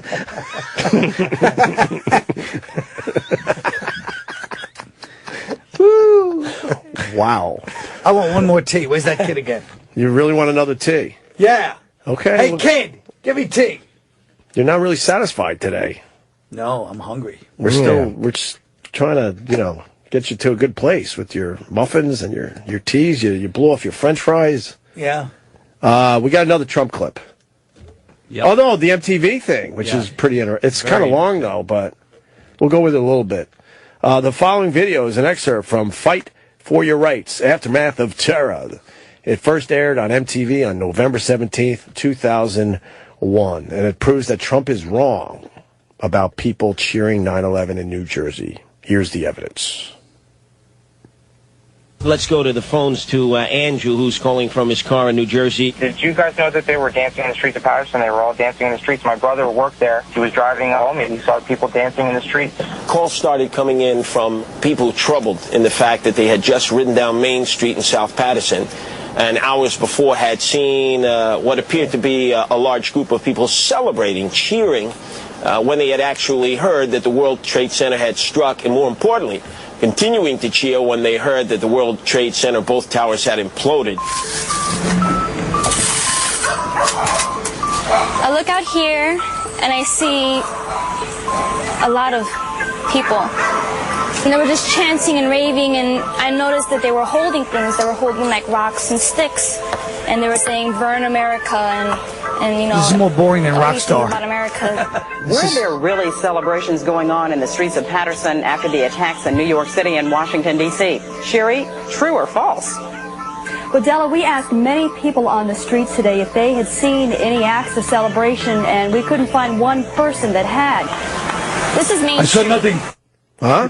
I saw nothing. This lady is saying that she saw people carrying sticks and whatnot. But the news lady said she didn't. Well, I'm gonna go off on a limb here, and I think there's gonna be a big reveal. I think you're right. I think there's a reveal coming. You're assuming that it's gonna be people. I don't want to cheering. watch Maybe this. it wasn't 9/11. Yes. She'll go, when was it? And she'll go, it was September the 4th. Or it's going to be, and that's when I saw the bride and groom come out of the church. Now we need to know what the reveal This is. We more do. boring than It's not fucking Rockstar. boring. We're getting to the bottom of it. Colin, sometimes you let things breathe. I learned this from you last night. You don't like it because of your liberal ideology. We're getting to the bottom of it. Yes. Go ahead. Now, the one time you're close at the mic is when you're trashing the clip. Yet everything else, you're sitting back, relaxing. But, boy, you know when to get close, don't you? Yes. Okay. I got it all.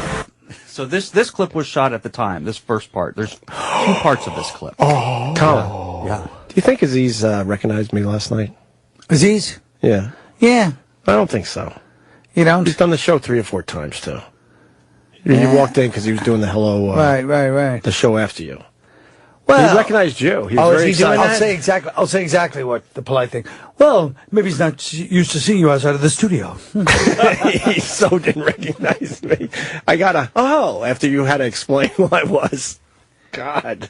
That's that show that they're doing there too. He was like a guest. The guest. The celeb. guest spot or something. I guess they have guest celebrities. I'm doing a guest thing this week. Oh, hello, it's called. Oh, hello. I'm doing it too, but not this Colin week. Mullaney. I know. I saw your name on the. Are list. you really doing it? I saw your name on Nice. the wish list for opening night. I was like, oh, Jim must be pretty happy. He's on the wish lists for opening nights of things. Beautiful. Yeah, I'm doing it probably. Well, who knows? I'll give the date out when I decide when I want it. Good point, Jim. I'm away a lot. Point. How to fucking decide? All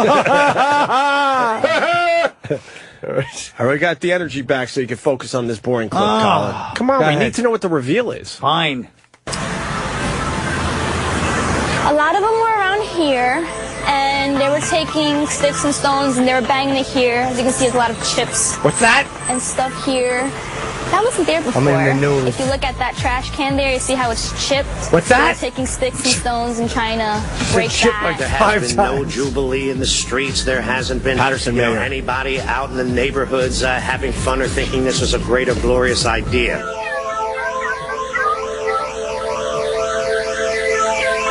Everyone that was out there, they were only 13, maybe 14 at most. They were kids. They didn't know what they were doing, but they had so much hate, and they were doing that. It was just so sad. It was so sad.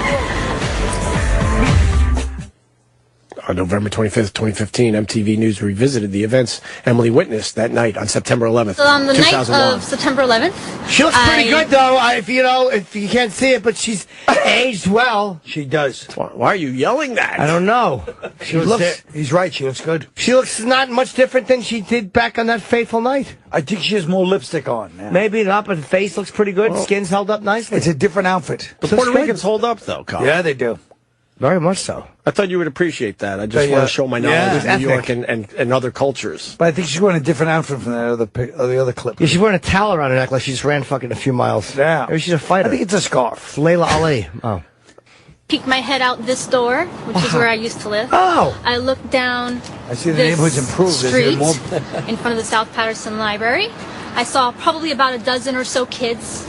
We're talking probably anywhere between the ages of 12, 13, hanging out, being very loud, being very rambunctious. A couple of them had sticks and maybe a bat.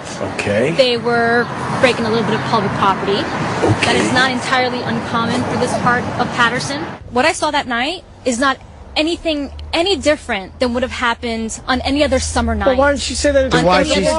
Why did she say that they had so much hate in their Right. hearts? What is she doing? I don't like this reveal, Colin. I thought it would be a better reveal. She looks good in that. Well, hold on. No, it's still a good clip. Look at her teeth. She's like a monster in that clip.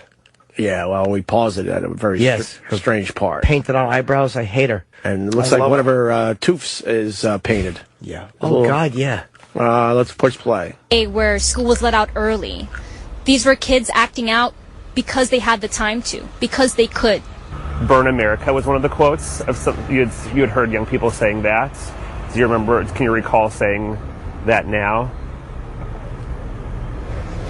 I remember the news outlets saying something about America is burning right now as part of maybe, you know, their claim to 9/11. You know, there was a lot of burning going on, yes, during that time.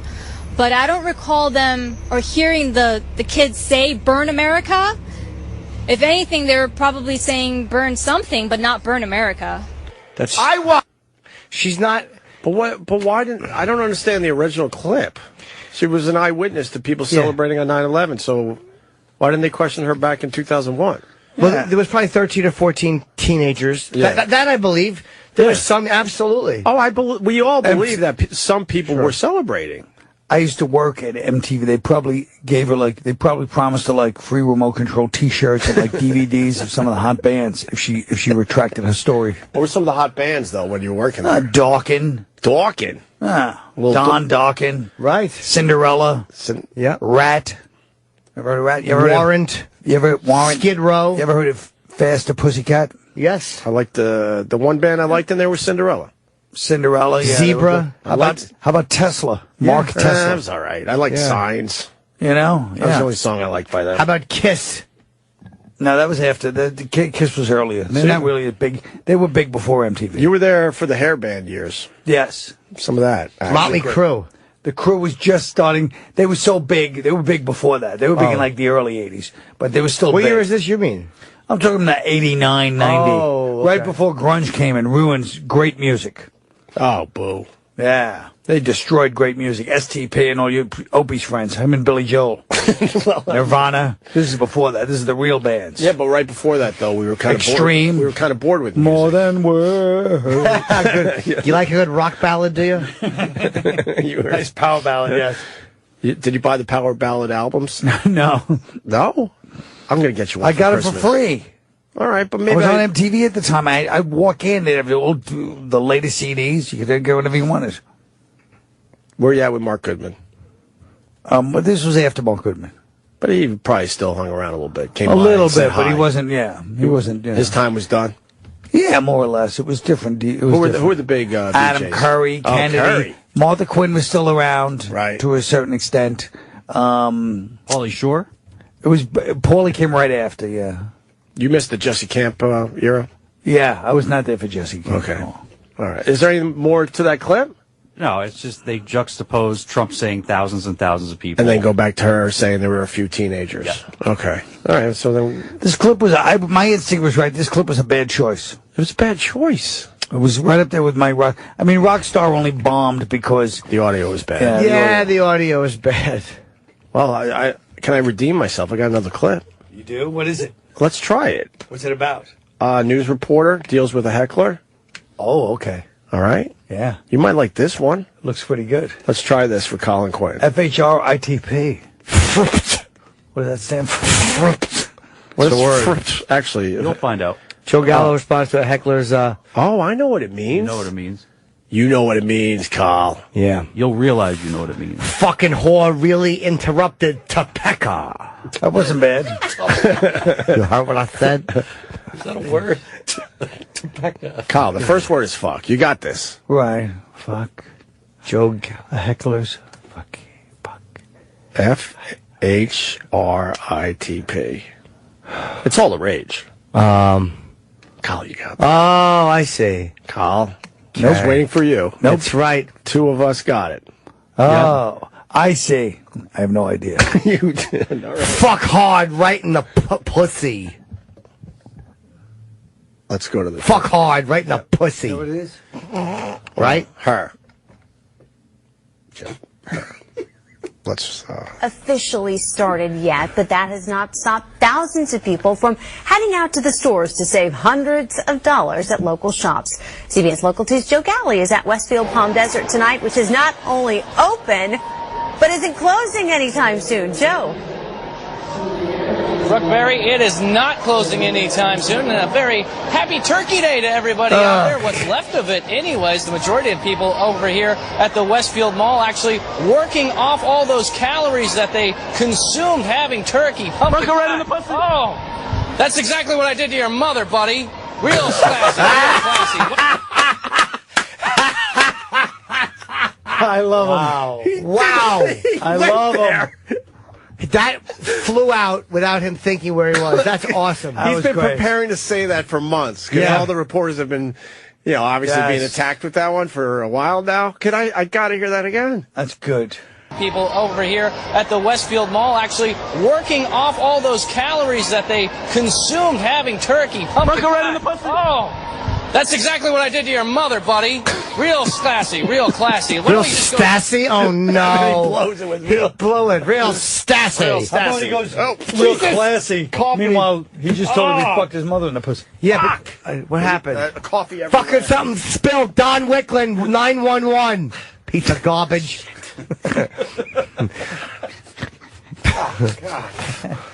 Oh, God. Oh, real Stassi. We might go off the air on fucking this one. no. Does that ruin it? Probably think Yes. Stassi's the name of the secret police for Turkey, I think. Real stay panic. And he delivered it. That's what I did to your mother, buddy. See? Real Stassi. Like Natterman. Natterman, right? Yeah, exactly. It's like the woman from Kiss of Death who was in love with Nick. Oh, Nick. Wait. The movie with David Caruso? No, I should fucking step on your cupcakes. The original with Richard Widmark. Whoa, sorry. That's what I did to your mother, buddy. Real Stassi, classy. Fuck. Over here at the Westfield Mall, actually working off all those calories that they consumed having turkey. Pumpkin right in the pussy. Oh, that's exactly what I did to your mother, buddy. Real classy, real classy. Why don't you just go to the store? Real Stassi. Real classy. Real Stassi. I think I noticed something pretty good. What else you notice? Besides There's a coffee guy. all over my fucking cock. There's a guy that walks by on the left side of the shot. Bunch of coffee. Who I think is wearing a jersey with 00, and it says the words "your name" on the back, which is what you see in the catalogs. Very happy Turkey Day to It's like everybody. the sample. Right. It says "your name." Oh, I think it says. I think it says Jim Norton. Wait a minute, that implies that I'm a 00. Please clarify so people don't misinterpret what you meant. You know what? This is a good time to take a break. There's coffee fucking everywhere. Coffee spilled everywhere. Coffee. It's cleaned up. This coffee's cold. April The steak is undercooked. You ever see Prince of the City? Oh, but that's in fucking... The steak is undercooked in this conversation. Don't overcook it. It defeats its own purpose. Oh, yeah. Defeats its own purpose. An idiot. No, but he's got a good point. You called those carrots? Well, that's uncalled for. She's trying her best. Did you eat them? No, have more. Here, you want more? She's in a Bronx tenement trying to make him a fucking nice meal. Yeah, he's the worst. Making carrots. She's like, all right, I'll stop by the mall, even though he's a cocksucker. I'll stop by the Arthur Avenue fucking market and pick up some carrots. Some steak. He still goes, he's call those carrots. He says the steak is overcooked. It's like a piece of charcoal. The steak he might have been right about. No, it's like charcoal. Well, she probably took out a lot of her hostility because he was beating the shit out of her by overcooking the food. Yeah, maybe. You know. You called those carrots? Yeah, that's uncalled. Did you eat them? I love it. She's just yelling at him. She's right. If you ate them, what are you complaining for? Yeah, more. I knocked the tray over once like that to reenact. I talked about reenacting movie scenes yesterday. I reenacted the Raging Bull table flip. Did you really? Yeah. You did? At your house? Your parents' house? Yep. Why? Because I was a drunken fucking idiot. Oh. What was the problem that day in the house that you decided to go Raging Bull? I literally don't remember. It was probably nothing. It was probably something I created just so I could do that. Yeah, it was a fucking boob. Was it a real mess? Yeah, it was just a plate of food. Oh, that's great. I loved it. Did you get in trouble? I believe they weren't pleased. What were the punishments in the Norton household? You know, it was just getting locked out at that age. You know, if I was 16, 17. And soap in the mouth, I remember. When I was really young. Locked out? Yeah, they lock you out? Yeah, if I came home past Hilarious. my curfew. So what'd you do? Just beg to get back in. You fall asleep on the steps. Yeah. Did they get the Raging Bull reference? It was a weird feeling at that age to be out at 2 o'clock in the morning. It felt weird. Yeah. Well, when I saw the movie with my girl, I was living with my girlfriend at the time, and I was like yelling at her one day, and I was like in her face. She goes, "Stop trying to be like Jake LaMotta in Raging Bull. Who are you kidding?" How humiliating. She just called me totally out on it. Were you trying to do that? Yes. Did it work? No, she fucking called me out. Of course it didn't work. She had zero fear. Colin, did that actually happen? Yeah. Oh no, he's right. The first What half movie happened. was it real? Yeah. No, it was Raging Bull, but he was just sitting there wrapping a towel around his hand doing nothing. I ain't a fag. That was the moment. I ain't a fag. Piece of fucking garbage. I'm just chipping you, Carl. We gotta lift this. All right, so we'll take a break, make love. So we don't go off the air. I'm at Sandy Franny this weekend, and Colin's got his gig at the old Sherry Lane. Yeah, anything at else, the Colin? Sherry Lane Theater. Cop Show 2, let's not forget, you can see the first season right now. Hello, Frisco. And hello, Yes, Frisco. I'll be there. It's going to be a Look, fucking... there it is. Huh? Yeah, there's Look how the scene. skinny he was. So he was skinny. We're not doing another movie clip today. It didn't work too well an hour ago. And then he got so fat in that movie. I mean, I don't understand it. He was in great shape. Yeah, I know. This He is just put a- the weight on. Probably all the craft services. This is what Yeah. a pretty woman looks like, or it. sounds like. Shit. Oh, fuck. Yeah, put on Pretty Woman. That is some good scenes. Let's see what happens. I do love the end. I love the end, too. It's like, I want it all. You know what you should put on? Love Actually, just to infuriate your listeners. Put on scenes from Love Actually every day for the next month, and I guarantee you, you'll lose more people in this fucking radio show. I want to hear some Raging Bull. Just as Bobby got his I want to thing. hear Love Actually. Can we do it after the break? You want to do it now? What do you want to do? We'll do that for the break. I want Love Actually and Raging Bull cut together. Oh, come on. That'd be like Raging Just Bull, to do actually. that. Let's have Love some, Raging Bull. Sums me right up. we'll have something to look forward to. A Raging Bull clip after the break. That's great, Carl. No, I said Love Actually. No, we're doing Raging Bull, and then we're also going to find more Billy Joel sound effects for you. We still got lots to do with Colin Quinn. We're back with Opie and Jim. Hey, we are back with radio. We know you have a lot of choices out there, so thank you for listening to this radio. Colin Quinn in studio. Good morning. I noticed that there's a Christmas tree going up in the corner. Good. E-Rock brought in a Christmas tree during the break. Let the you-know-whats know who's running this country. I hear you. Damn straight. Wait a minute. Where's the rest of the tree, though? He gave up on... He just put the first piece down. He has a lot to do, man. He's running a channel. Who is that bitch? I've never seen a more depressing tree. Well, it's being built. It's not built yet. I know, but even building a tree is depressing. Why? Why not just get a real tree? Why kill a living thing? It doesn't kill it. It helps it. It's grown for the purpose of being slaughtered put in our homes. Yes. Right. Yeah. Like animals. They're here for the purpose of us slaughtering and eating them. Right. They wouldn't have a life if it wasn't for the fact that we were, Yeah. They wouldn't have, exactly. breeding them so we could eat them. They wouldn't have a goal. A goal? In their life. I mean, they wouldn't have Yeah, I hear you. something to, be about. Right. They'd just be We're back with radio. Radio. What? This is radio. We're back with the radio. We're doing radio now. Radio. Colin said we're back with radio, and then we do the radio. We're going to show Love Actually in a few minutes, folks. Just bear with us. It's today's I movie don't feature. want a lot for Christmas. There's yeah. That's nice. People are telling me Adam Sandler has a brand new Hanukkah song. Is this the fourth one? Does he? Supposedly All it's good. new Jews? I guess he's going with all new Jews. Yeah, where's he come up with all that material in Hollywood? But anyway, a lot of Jews. I like that he put Seth Rogen in there. It's like, ooh, I thought it was supposed to be surprising Jews. Seth Rogen doesn't surprise anybody. We got it to do. Come on. You know, it's creepy that Seth Rogen is in the new Adam Sandler Hanukkah song. Yeah, I've looked it up. I'm friends with Adam. I know him a long time. I've never met Adam. Funny story, right? What? We had him on the phone once, years and years ago. Yeah. I think that was Boston even. I don't think we ever had him on in New York. I don't remember. Yeah. What are some of the new Jews in the song? I think Rogen? Scarlett Johansson's in there. You wouldn't think she was Jewish. I didn't know she was you got to go Jewish. with that. Shoot, I can't remember. There's a couple of surprising ones, yeah. Give us one more surprise.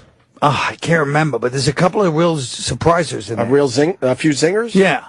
Can we find out who's in the song? I want the song. We're not going to play the song, are we? I want to hear a little. I'd like to know. Want to hear a little bit of it? Yeah, I want to know who they are. How about we play it until the first surprise? Got it. Let's make a deal here. Barack Obama. But the surprise can't be Scarlett Johansson. Can't be. Yeah, he gave it away. Yeah. Remember, if the first surprise is really far into the song, we commit. Oh, there is Mustafa Ali.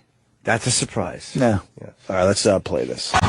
Goldberg has a Drake. gold Hold on, Drake. That's a surprise. Drake? I thought Drake was Jewish. Yeah, I guess you're right. Yeah, I was just hoping to hear a little more of the song before we had the I know.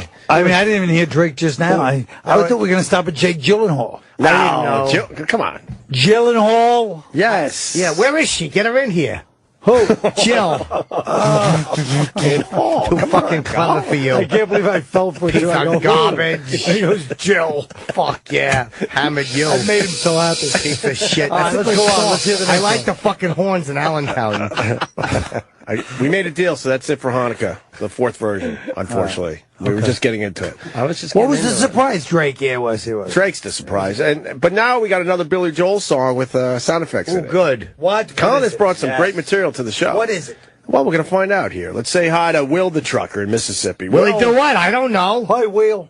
Good morning, boys. How y'all doing? We're doing good, fucker. Will. What's going on? Dude, at the end of moving out, Yeah. Billy Joel, it sounds like he's tearing off in a motorcycle, like he's trying to prove this. Yes. You like that? You have to like that sound effect. No, it infuriates me. Why does the sound effects in Billy Joel's The songs guy's right. infuriate you? Because everything's over to produce to begin with, so then when you do sound effects, it's even more infuriating. Because here's the thing, Billy Joel has low self-esteem where he doesn't think he's enough. So he's got to throw in he's right, that goddamn motorcycle. I thought you would like the motorcycle. It's cheesy. I want to hear it. I don't remember it. It's right here. I got it. All right, we got it, Will. Thank you, sir. Thanks, bro. All right. You think they discussed it for a while? What kind of peel out? How long you want the actual peel out? Yeah, what do you think of that? Billy goes, is that good? And they're like, oh, No, yeah. no. it's Can we try really a few good. more? It was probably a whole afternoon in the studio listening to peel outs. until they found the right one. Wasn't there a big glass crash at the beginning of Yes. the Oh, my God. Yes. You may be right. You may be right. I said that. I never thought about the sound effects in Billy Joel songs until today. Let's hear the glass crack. What do you say? Yeah. Yes, he says. Of course.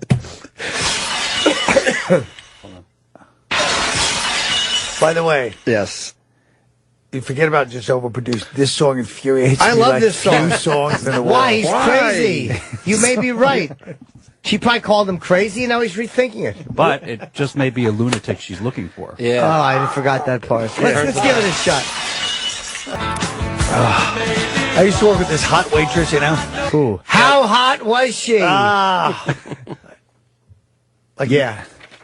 Is it her? I don't know. We'll find out in a sec. Sorry. Got some. Yeah. Like in 1981, and she went to a party. She came in one night, and went to a party, and she goes, "Yeah, Billy Joel was there." And they told me to go upstairs. He wants to talk to me. She goes, "I came upstairs. He's just lying in the bed." I go, "Did you fuck him?" She goes, "No." And I was like, I remember being so disappointed. Like, what the fuck do you got to do? Yeah. He was the biggest star in the world at the time, like 1981 or 82. And the girl didn't even fuck him, you know? Maybe he didn't play it right. What do you mean? He's lying up in the room and he's like, "Hey, man." He's It's in like the bed. 81, 82. You know. It's 81, Billy Joel. Maybe Still she got his lied. hair working. Maybe she lied, by the way, stupid. She probably fucked him and just didn't want to tell you. It was none of your business. She didn't fuck me, that's for fucking sure. asshole. Did Billy Joel not get laid, or did she lie to the busboy? What do you think? Or is Colin lying to pump up the story? I was the service Are you lying? I was the service bartender. Exactly. She lied to you. I was the service bartender. She didn't need you gossiping all over the place. Fucking asshole. I think so she lied, stupid. I think Colin's lying. What's the real story, Yeah, Colin? it was Elton John. She didn't fuck him because he's gay. Right. What's the real story here? You had to pump up the name of the singer. It was probably some local fucking singer. It's Joel Rifkin. She on the phone? I think so. Hello? I just got Lady Di. Yes, hi. How you doing? How's everything? Wow, it's really you. How are you? Wow. There's a lot of rumors circling around. I just woke up a little while ago and everything. The song you're thinking about, first of all, it's Billy Joel, all right? And second of all... Thank you. What song? All right. The song is Billy Joel. She's right. We know it was Billy Joel. No. Wait. What song? Hold on. She's The Jewish. year was 1980, and he was by himself. Yes. What are we talking about? I agree with her. Go on. What else? Because I used to have the records. I should know that. You're 100% right. You may be right. It's Billy Joel, 1980. Where are you, Lady Di? We haven't seen you in so long. That record came out in 1980. Yes, it did. Yes, it did. You nailed it. That record did. You guys owe me $5 each. Lady Gentleman's Di. bet. More importantly, where are you? A lot of people are very concerned about you. Me and Jimmy kind of know what's going on. I am on a ship right now, waiting for my duties right now. Oh. You're on a ship? Yes, I am. Which ship is it? Does it rhyme with my manic? It's a ship that's on the ocean. What ship? It's a Navy ship. It's a Navy ship. You're on a Navy ship right now? Yeah. Well, what ship did you think I was on? Oh, we didn't know. No one told us. Yeah, we heard rumors that, you were away or something, and now we're finding out that you're on a Navy Well, ship. technically, I am away. I'm away from my apartment. Where are you? I'm on a ship. But I just told you that. Where's the ship, though? Hold on a second. Where we docked at? Where we docked at? Where? All right. Well, we're docked somewhere, but we're still in the United States. Oh, okay. Are you doing all right? Yeah, I could be a lot better. I could be more awake than what I usually am. Usually at this time, I'm a lot more awake. Yeah. But I've been having dreams at night. I wake up in the middle of the night and. It's not really that good. You know what I mean? That's what happens when you're in the Navy. Sometimes. Sure. How long have you been in the Navy? I've been in the Navy technically around 10 years. Okay, so you're just docked now. You're docked from coming back from a trip or deployment. This ship just went around the United States. Okay. All right. So I don't know if it's going to go anyplace else. Well, how did it go around the United States? It's a boat. Yeah, because it's not wartime, if you know what I'm talking about. Okay. There's really nothing, nothing really major going on. If there was something major going on, we'd be docked someplace else. How long have you been away from your apartment? I've been away from my apartment, I would say maybe about almost 6 months. 6 months away from your apartment. Yeah. Back on a Navy ship going around the United States. Yeah, Are you, right, exactly. Do you still see Marion? I still talk to her, yes. What is she up to? She's up to the same thing. She still has her job. Yeah. You know, and everything. She still has her old job and stuff like that, and you know, she still lives at home and everything. Okay. You know, she's never really been in the service. You know, she came over to visit me a couple of times, but she's never technically been in the service. You know. No, she never served. When are you coming back? Do you know? Yeah. I have no idea at this point. I really, really don't know. I mean, this whole thing was my choice, my decision. You know, and Anheuser-Busch knows about it. Oh, you still? They know. They technically know that I'm back in the service again. Wait. Oh, okay. I thought you left that job years ago. No, I never left the job. Oh. I never left that job. Oh, okay. Wow. What do you They do? they let me go as a punishment. For what? What did you done wrong? Hold on 1 second. Hold on. Yeah. All right. No, I didn't really do. I don't know. I forget. I think I took too much time off. Oh, okay. Yeah, that happens. What's Technically, I took too much time off. All right. What's going on in the And room? then they gave me more time off. What's going on in the? About what I did. All right. What's going on in the room right now? Excuse me. What? What's going on in the room right now on the ship? I hear a lot of noise. Well, that's because there are other people on the ship aside from me. But where are you guys on the ship? Hold on a second. Where are we right now? I know we're on a ship, but where? We're not in Hawaii. No, the lady said Hawaii. We're not in Hawaii. We're still in the United States. Oh, okay. Well, Hawaii is part of the United States. I don't know, to tell you the truth. I really don't know. Guy, what have you been doing with your days? Are you sleeping a little later? Are you what have you been doing with your days? Watching television, cleaning up, and stuff like that. You know, whatever they make you do on the ship. Are you eating well? Helping on the of course. Well, okay. Oh my goodness. Where you at with your drinking? A little less than what I usually drink. Okay. Put it that way. That's an improvement. Yeah, absolutely. Less than what I usually drink. Are you feeling all right? That much. Well, it depends. You know, it depends on the night before. Right. You know what I mean? On the night before, sometimes you go out and you party a little bit with your friends and stuff like that, or you know, you do things like that, and you know, then the next day you're hungover, and you know, and then you have to shower, you have to change, you know, and everything. But they treat you good. I mean, you know, technically they treat you good. Well, that's good to hear. Well, we love you, Lady Di. I know you do. Thank you very much. All right. I love you too. We wish I love you too. We wish you the best there on the ship. Thank you very much. I wish you guys the best too. Your internship was a big hit. My what was a big hit? Your internship, when you interned for the radio show, it was a big hit. Oh, yes. Yes. Do you remember that? Yeah, I sure do. I sure do.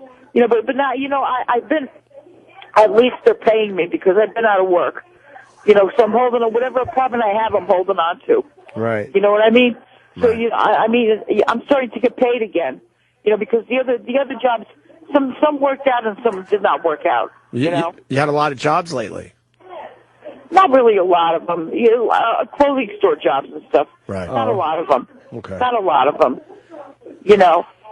And I've been keeping in touch with Marion and everything, and everything is okay, I guess.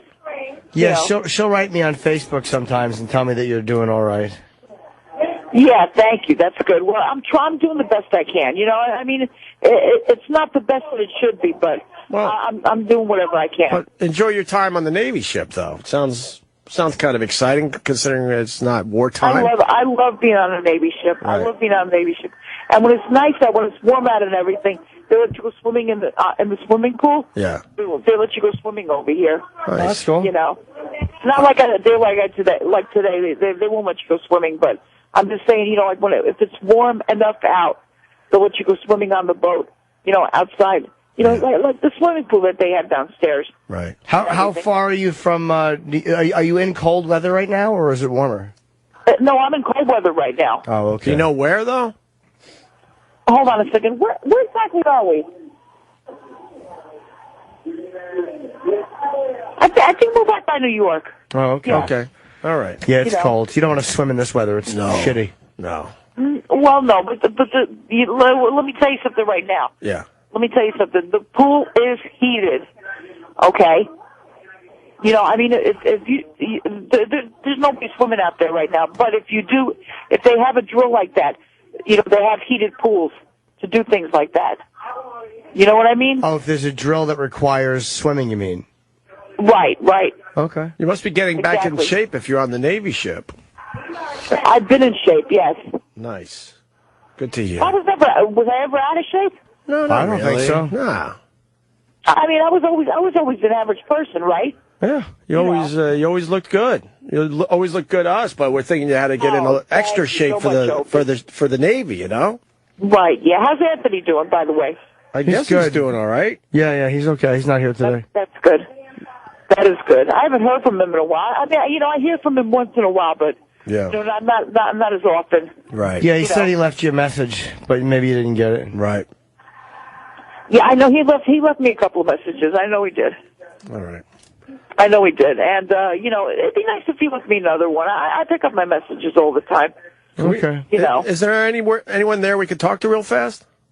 Well, nobody that knows you. That's okay. That could be anyone. Yeah.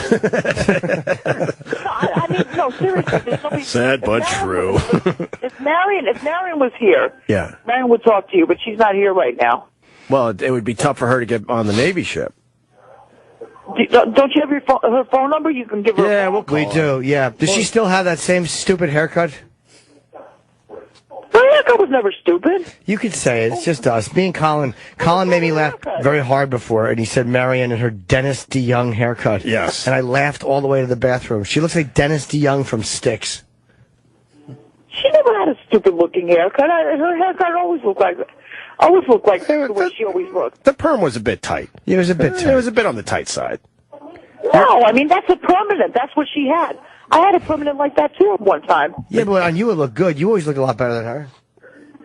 Yeah, we always thought you were the looker out of the two. Yeah, she was just trying to steal yours. Come on, you can't compare us. We're both lookers in our own way. You're both all right, but I think you had her a little beat in that. You had her beat in that department. No, listen. You know, you can't compare us. We're both very different people. We both love each other very much as best friends. Right. And we're both very different and everything like that. And we're both different people. You know what I mean? You want to say hi to your boyfriend? He's in studio today. Who's my boyfriend? Who? Which Colin. Colin Quinn. Oh, hi, Colin. Hi, Di. Hi. How's everything? Good. How you doing? How's your show doing? Oh, it's going good. Yeah, maybe you'll come to it sometime. You know, whenever I have a chance, I look at your show. Oh, thank you so much. Cop show? Whenever I have a chance, I always look at your show. Yeah, it's on YouTube. It's funny. What show? But you know, but the only thing is, I have to share a television with a few other people right now, so it's not like I can't look at it all the time. I figured that. You know what I mean? I have to look at whatever they're looking at. Sure. You know. I know how it is. Make sure you get to watch some of those Monkeys reruns. Oh yes. You love the Monkeys. Are the Monkeys even on? Yeah, they're on. I love the Monkeys. I know. All right. Opie, Jimmy, Anthony. Anthony's not there. You know, Opie and Jimmy and Colin. Which one was my favorite monkey of all time? Davy Jones. I'm going Davy Jones too. Let me just edit out everything that could get me fired. Davy Jones. That's Marion's favorite monkey. Which one was mine? Mickey Dolenz. I'm going Nesmith. No, it wasn't Mickey Dolenz. Peter Tork. It was Peter Tork. Of course it was. We're just playing with you. It was always Peter Tork. It was always the blonde one. Lady Di, a lot of people want to know what's the name of the ship, because a lot of people were in the Navy that listen to us. What ship are you on? You know what? I really can't say. Oh, okay. I know, but I can't say. That's fine. All right. Classified. Classified info. You know, I just can't, just give out a name of a ship or anything like that. But people know who I am, so. All right. You know. Yeah, you don't want to. You have to for military operations. It's best to practice discretion. No, I always love talking to you guys. You know that. Well, we missed you calling. We were asking for you. We hadn't talked to you in a while. We missed you as well. We were concerned because we haven't heard from you in a while, and then there were all sorts of weird rumors swirling. We're glad you're okay on a Navy ship. Opie, what kind of rumors? Well, some thought you were. Oh yeah. Just that you were away working, or that you were you got married. All this weird stuff. You and Colin ran off. We hadn't seen Colin in a while. I was told you were working at Disneyland. Yeah. Disneyland doing what? They didn't really say. Okay. They said something. They said I was doing at Disneyland. You were like one of the mascots or something. But they didn't say which one. Entertaining kids. Yeah, you know, walking around the park as one of those mascots. Well, that would have been a good job, but I'm not doing that. Okay, well, that was one of the rumors. Yeah, right. But now we know you're on a Navy ship doing okay. Yeah, I'm not exactly okay. I mean, you know, I do have sleepless nights. Right. You know what I mean? Just last night I had a sleepless night that Anthony was with me and bothering me. I'm sure that would give him a sleepless night as well. Yeah, right. Yeah, probably does. I don't know. I have no idea. I haven't talked to him, so right. I really don't know. Sometimes I do, sometimes I don't. You know? Does he call once in a while? Does he do what? Does he call once in a while? Say that one more time. I'm sorry. Does he call once in a while? Does he ring your phone? I can't. You know what? I'm listening to Maury at the same time I'm listening to you guys. So what'd you say again? All right, I'll try it again. Does he call you once in a while? Yes, he does. Oh, okay. Yes, he does. And is he the father? Might as well find out what's happening on Maury. Maury Povich, yeah. No, he's not the father. What is Maury covering today? Right now, Maury is covering something to do with cheating relationships and stuff like that. Oh, he's going out on a limb today with his show. Yeah, he hasn't done that before. He hasn't done that one yet. He's been doing these kind of shows. Oh, he has. Oh, literal die. You're probably right. What year is it, Lady Di? Oh, God, what year is it? Oh, man. Oh, boy. 2014. I'm guessing 2014, right? Yeah, you're right. You got it. Who's president? Oh, Jesus. Who's the president right now? Ronald Reagan. Okay. Do you like him? Yeah, I think he's kind of cute. Yeah. Hey, he's all right. For an older guy, you know. Who do you think I'm not, believe me, I am not up to date on anything right now because I just woke up a little while ago, so. Who's gonna be the next? Who's gonna be the next president? Because we all know Reagan's time is just about done. Diana, me. I'm gonna be the next president. I'd vote for you. We all would vote for Lady Di. Yeah, or at least as the first lady. Thank you so much. I vote for you guys too. All right, Lady Di. I think we're gonna start ending the show here. We're happy you're doing well. Be careful at sea. Right. It's a perfect ending. I'm going to try to be real careful. I'm going to try to learn how to swim. How does that sound? Yeah, watch out for the sharks if you jump in the ocean. Yes. Watch out for everything when you jump in the ocean. No kidding, right? Everything. It doesn't matter what it is. All right. They're going to eat you up anyhow, you know? I hear you. Well, call us again soon, Di. We're happy to hear from you. Yes. Bye, Di. Good to talk to you. I love you guys, and I will talk to you very much. We love you, too. All right. Talk to you later. All right. Okay? Lady Di. Right, bye-bye. Bye-bye. Bye-bye. Wow. Bullshit. She's not in the Navy. Oh, Chip. You don't know that for sure. Fucking liar. You can't prove she's not. She's not in the fucking Navy. Does she have her own cell phone and she can just call anybody she wants? She's not in the Navy. She's probably the fucking army or something. Fucking liar. So you're fine that she's in the military, just not the I Navy. know she is. I heard her. You're bothered that she's saying it's the Navy. So she said the wrong branch. It's her garbage. Do you think Jerry likes the fact that it says Seinfeld 6 new shows about nothing? Yeah. He's probably over the whole about nothing thing. Yeah, I would think so. I think he might be at this point. Maybe he can come up with something else in the old newsroom. Maybe come up with something a little different. Fucking hacks. Same thing over and over again. That was depressing. That was really... That was very sad. Sounded like one of Colin's stories. Yeah. Doesn't add up. Doesn't add up. I want to know who's lying more today, Colin Quinn or Lady Di. I don't even think she's right about the president. But she was surprisingly close with the year. Yes. Yeah. That was kind of weird. She was only off by 2. It's like, you got to give her a fudging break. I like the guy who calls over and cocksucker, but suddenly it's a fudging break. Yeah. That's right. It says cocksucker, but that's where he draws the line. So she wasn't listening to the show. She just decided to call in. Well, that's what she's done over the years. So. Yeah, she listens to the show on hold sometimes. Yeah. We don't know what one does in the Navy. Yeah. Yeah. All right, well. Somebody, by the way, tweeted, let's just say they superimposed a woman's face in a One Flew Over the Cuckoo's Nest. I know. It was goddamn funny. That's all I was thinking. That's all I was thinking. Did you see the Let me picture? see the picture. Hurry up, find it! Let's I thought you retweeted. Chip is very I was looking for bossy. it on yours. No, I didn't. Timmy Walt. That was really sad. Oh, my God. Look at that. Timmy Waite on Timmy- Twitter. And Wow. her shipmates. By the way, who is she supposed to be there? Is she Cheswick? Make it bigger, please, before I fucking go over there and bite your fingers. Ooh. Well, there's No, Cheswick's in the back. yeah. She's Cheswick is in the back. Danny DeVito. Yeah. She's DeVito. You're Martini. 100% right. Martini. She's Martini. Oh my God. You like looking at people's Martini. cards? Yes. He answers literally. Yes. No, look. 1, 2, 3. It's not the this and the this. It's the queen. She believed she was in the Navy. Yeah. Now, Her shipmates of the Cuckoo's Nest. when you asked her the name of the ship, It was top secret. I know she said she couldn't I give respect that. So do you think in her head she knows the name but chose not to say Sure. it, or she couldn't think of the name? She's not in the Navy. She probably couldn't think of the name. Fucking liar. Right, Trav? Don't talk to me.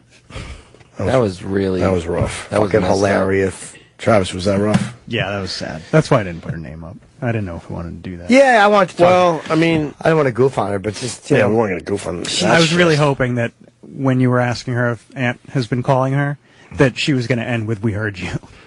Well, no, that's this.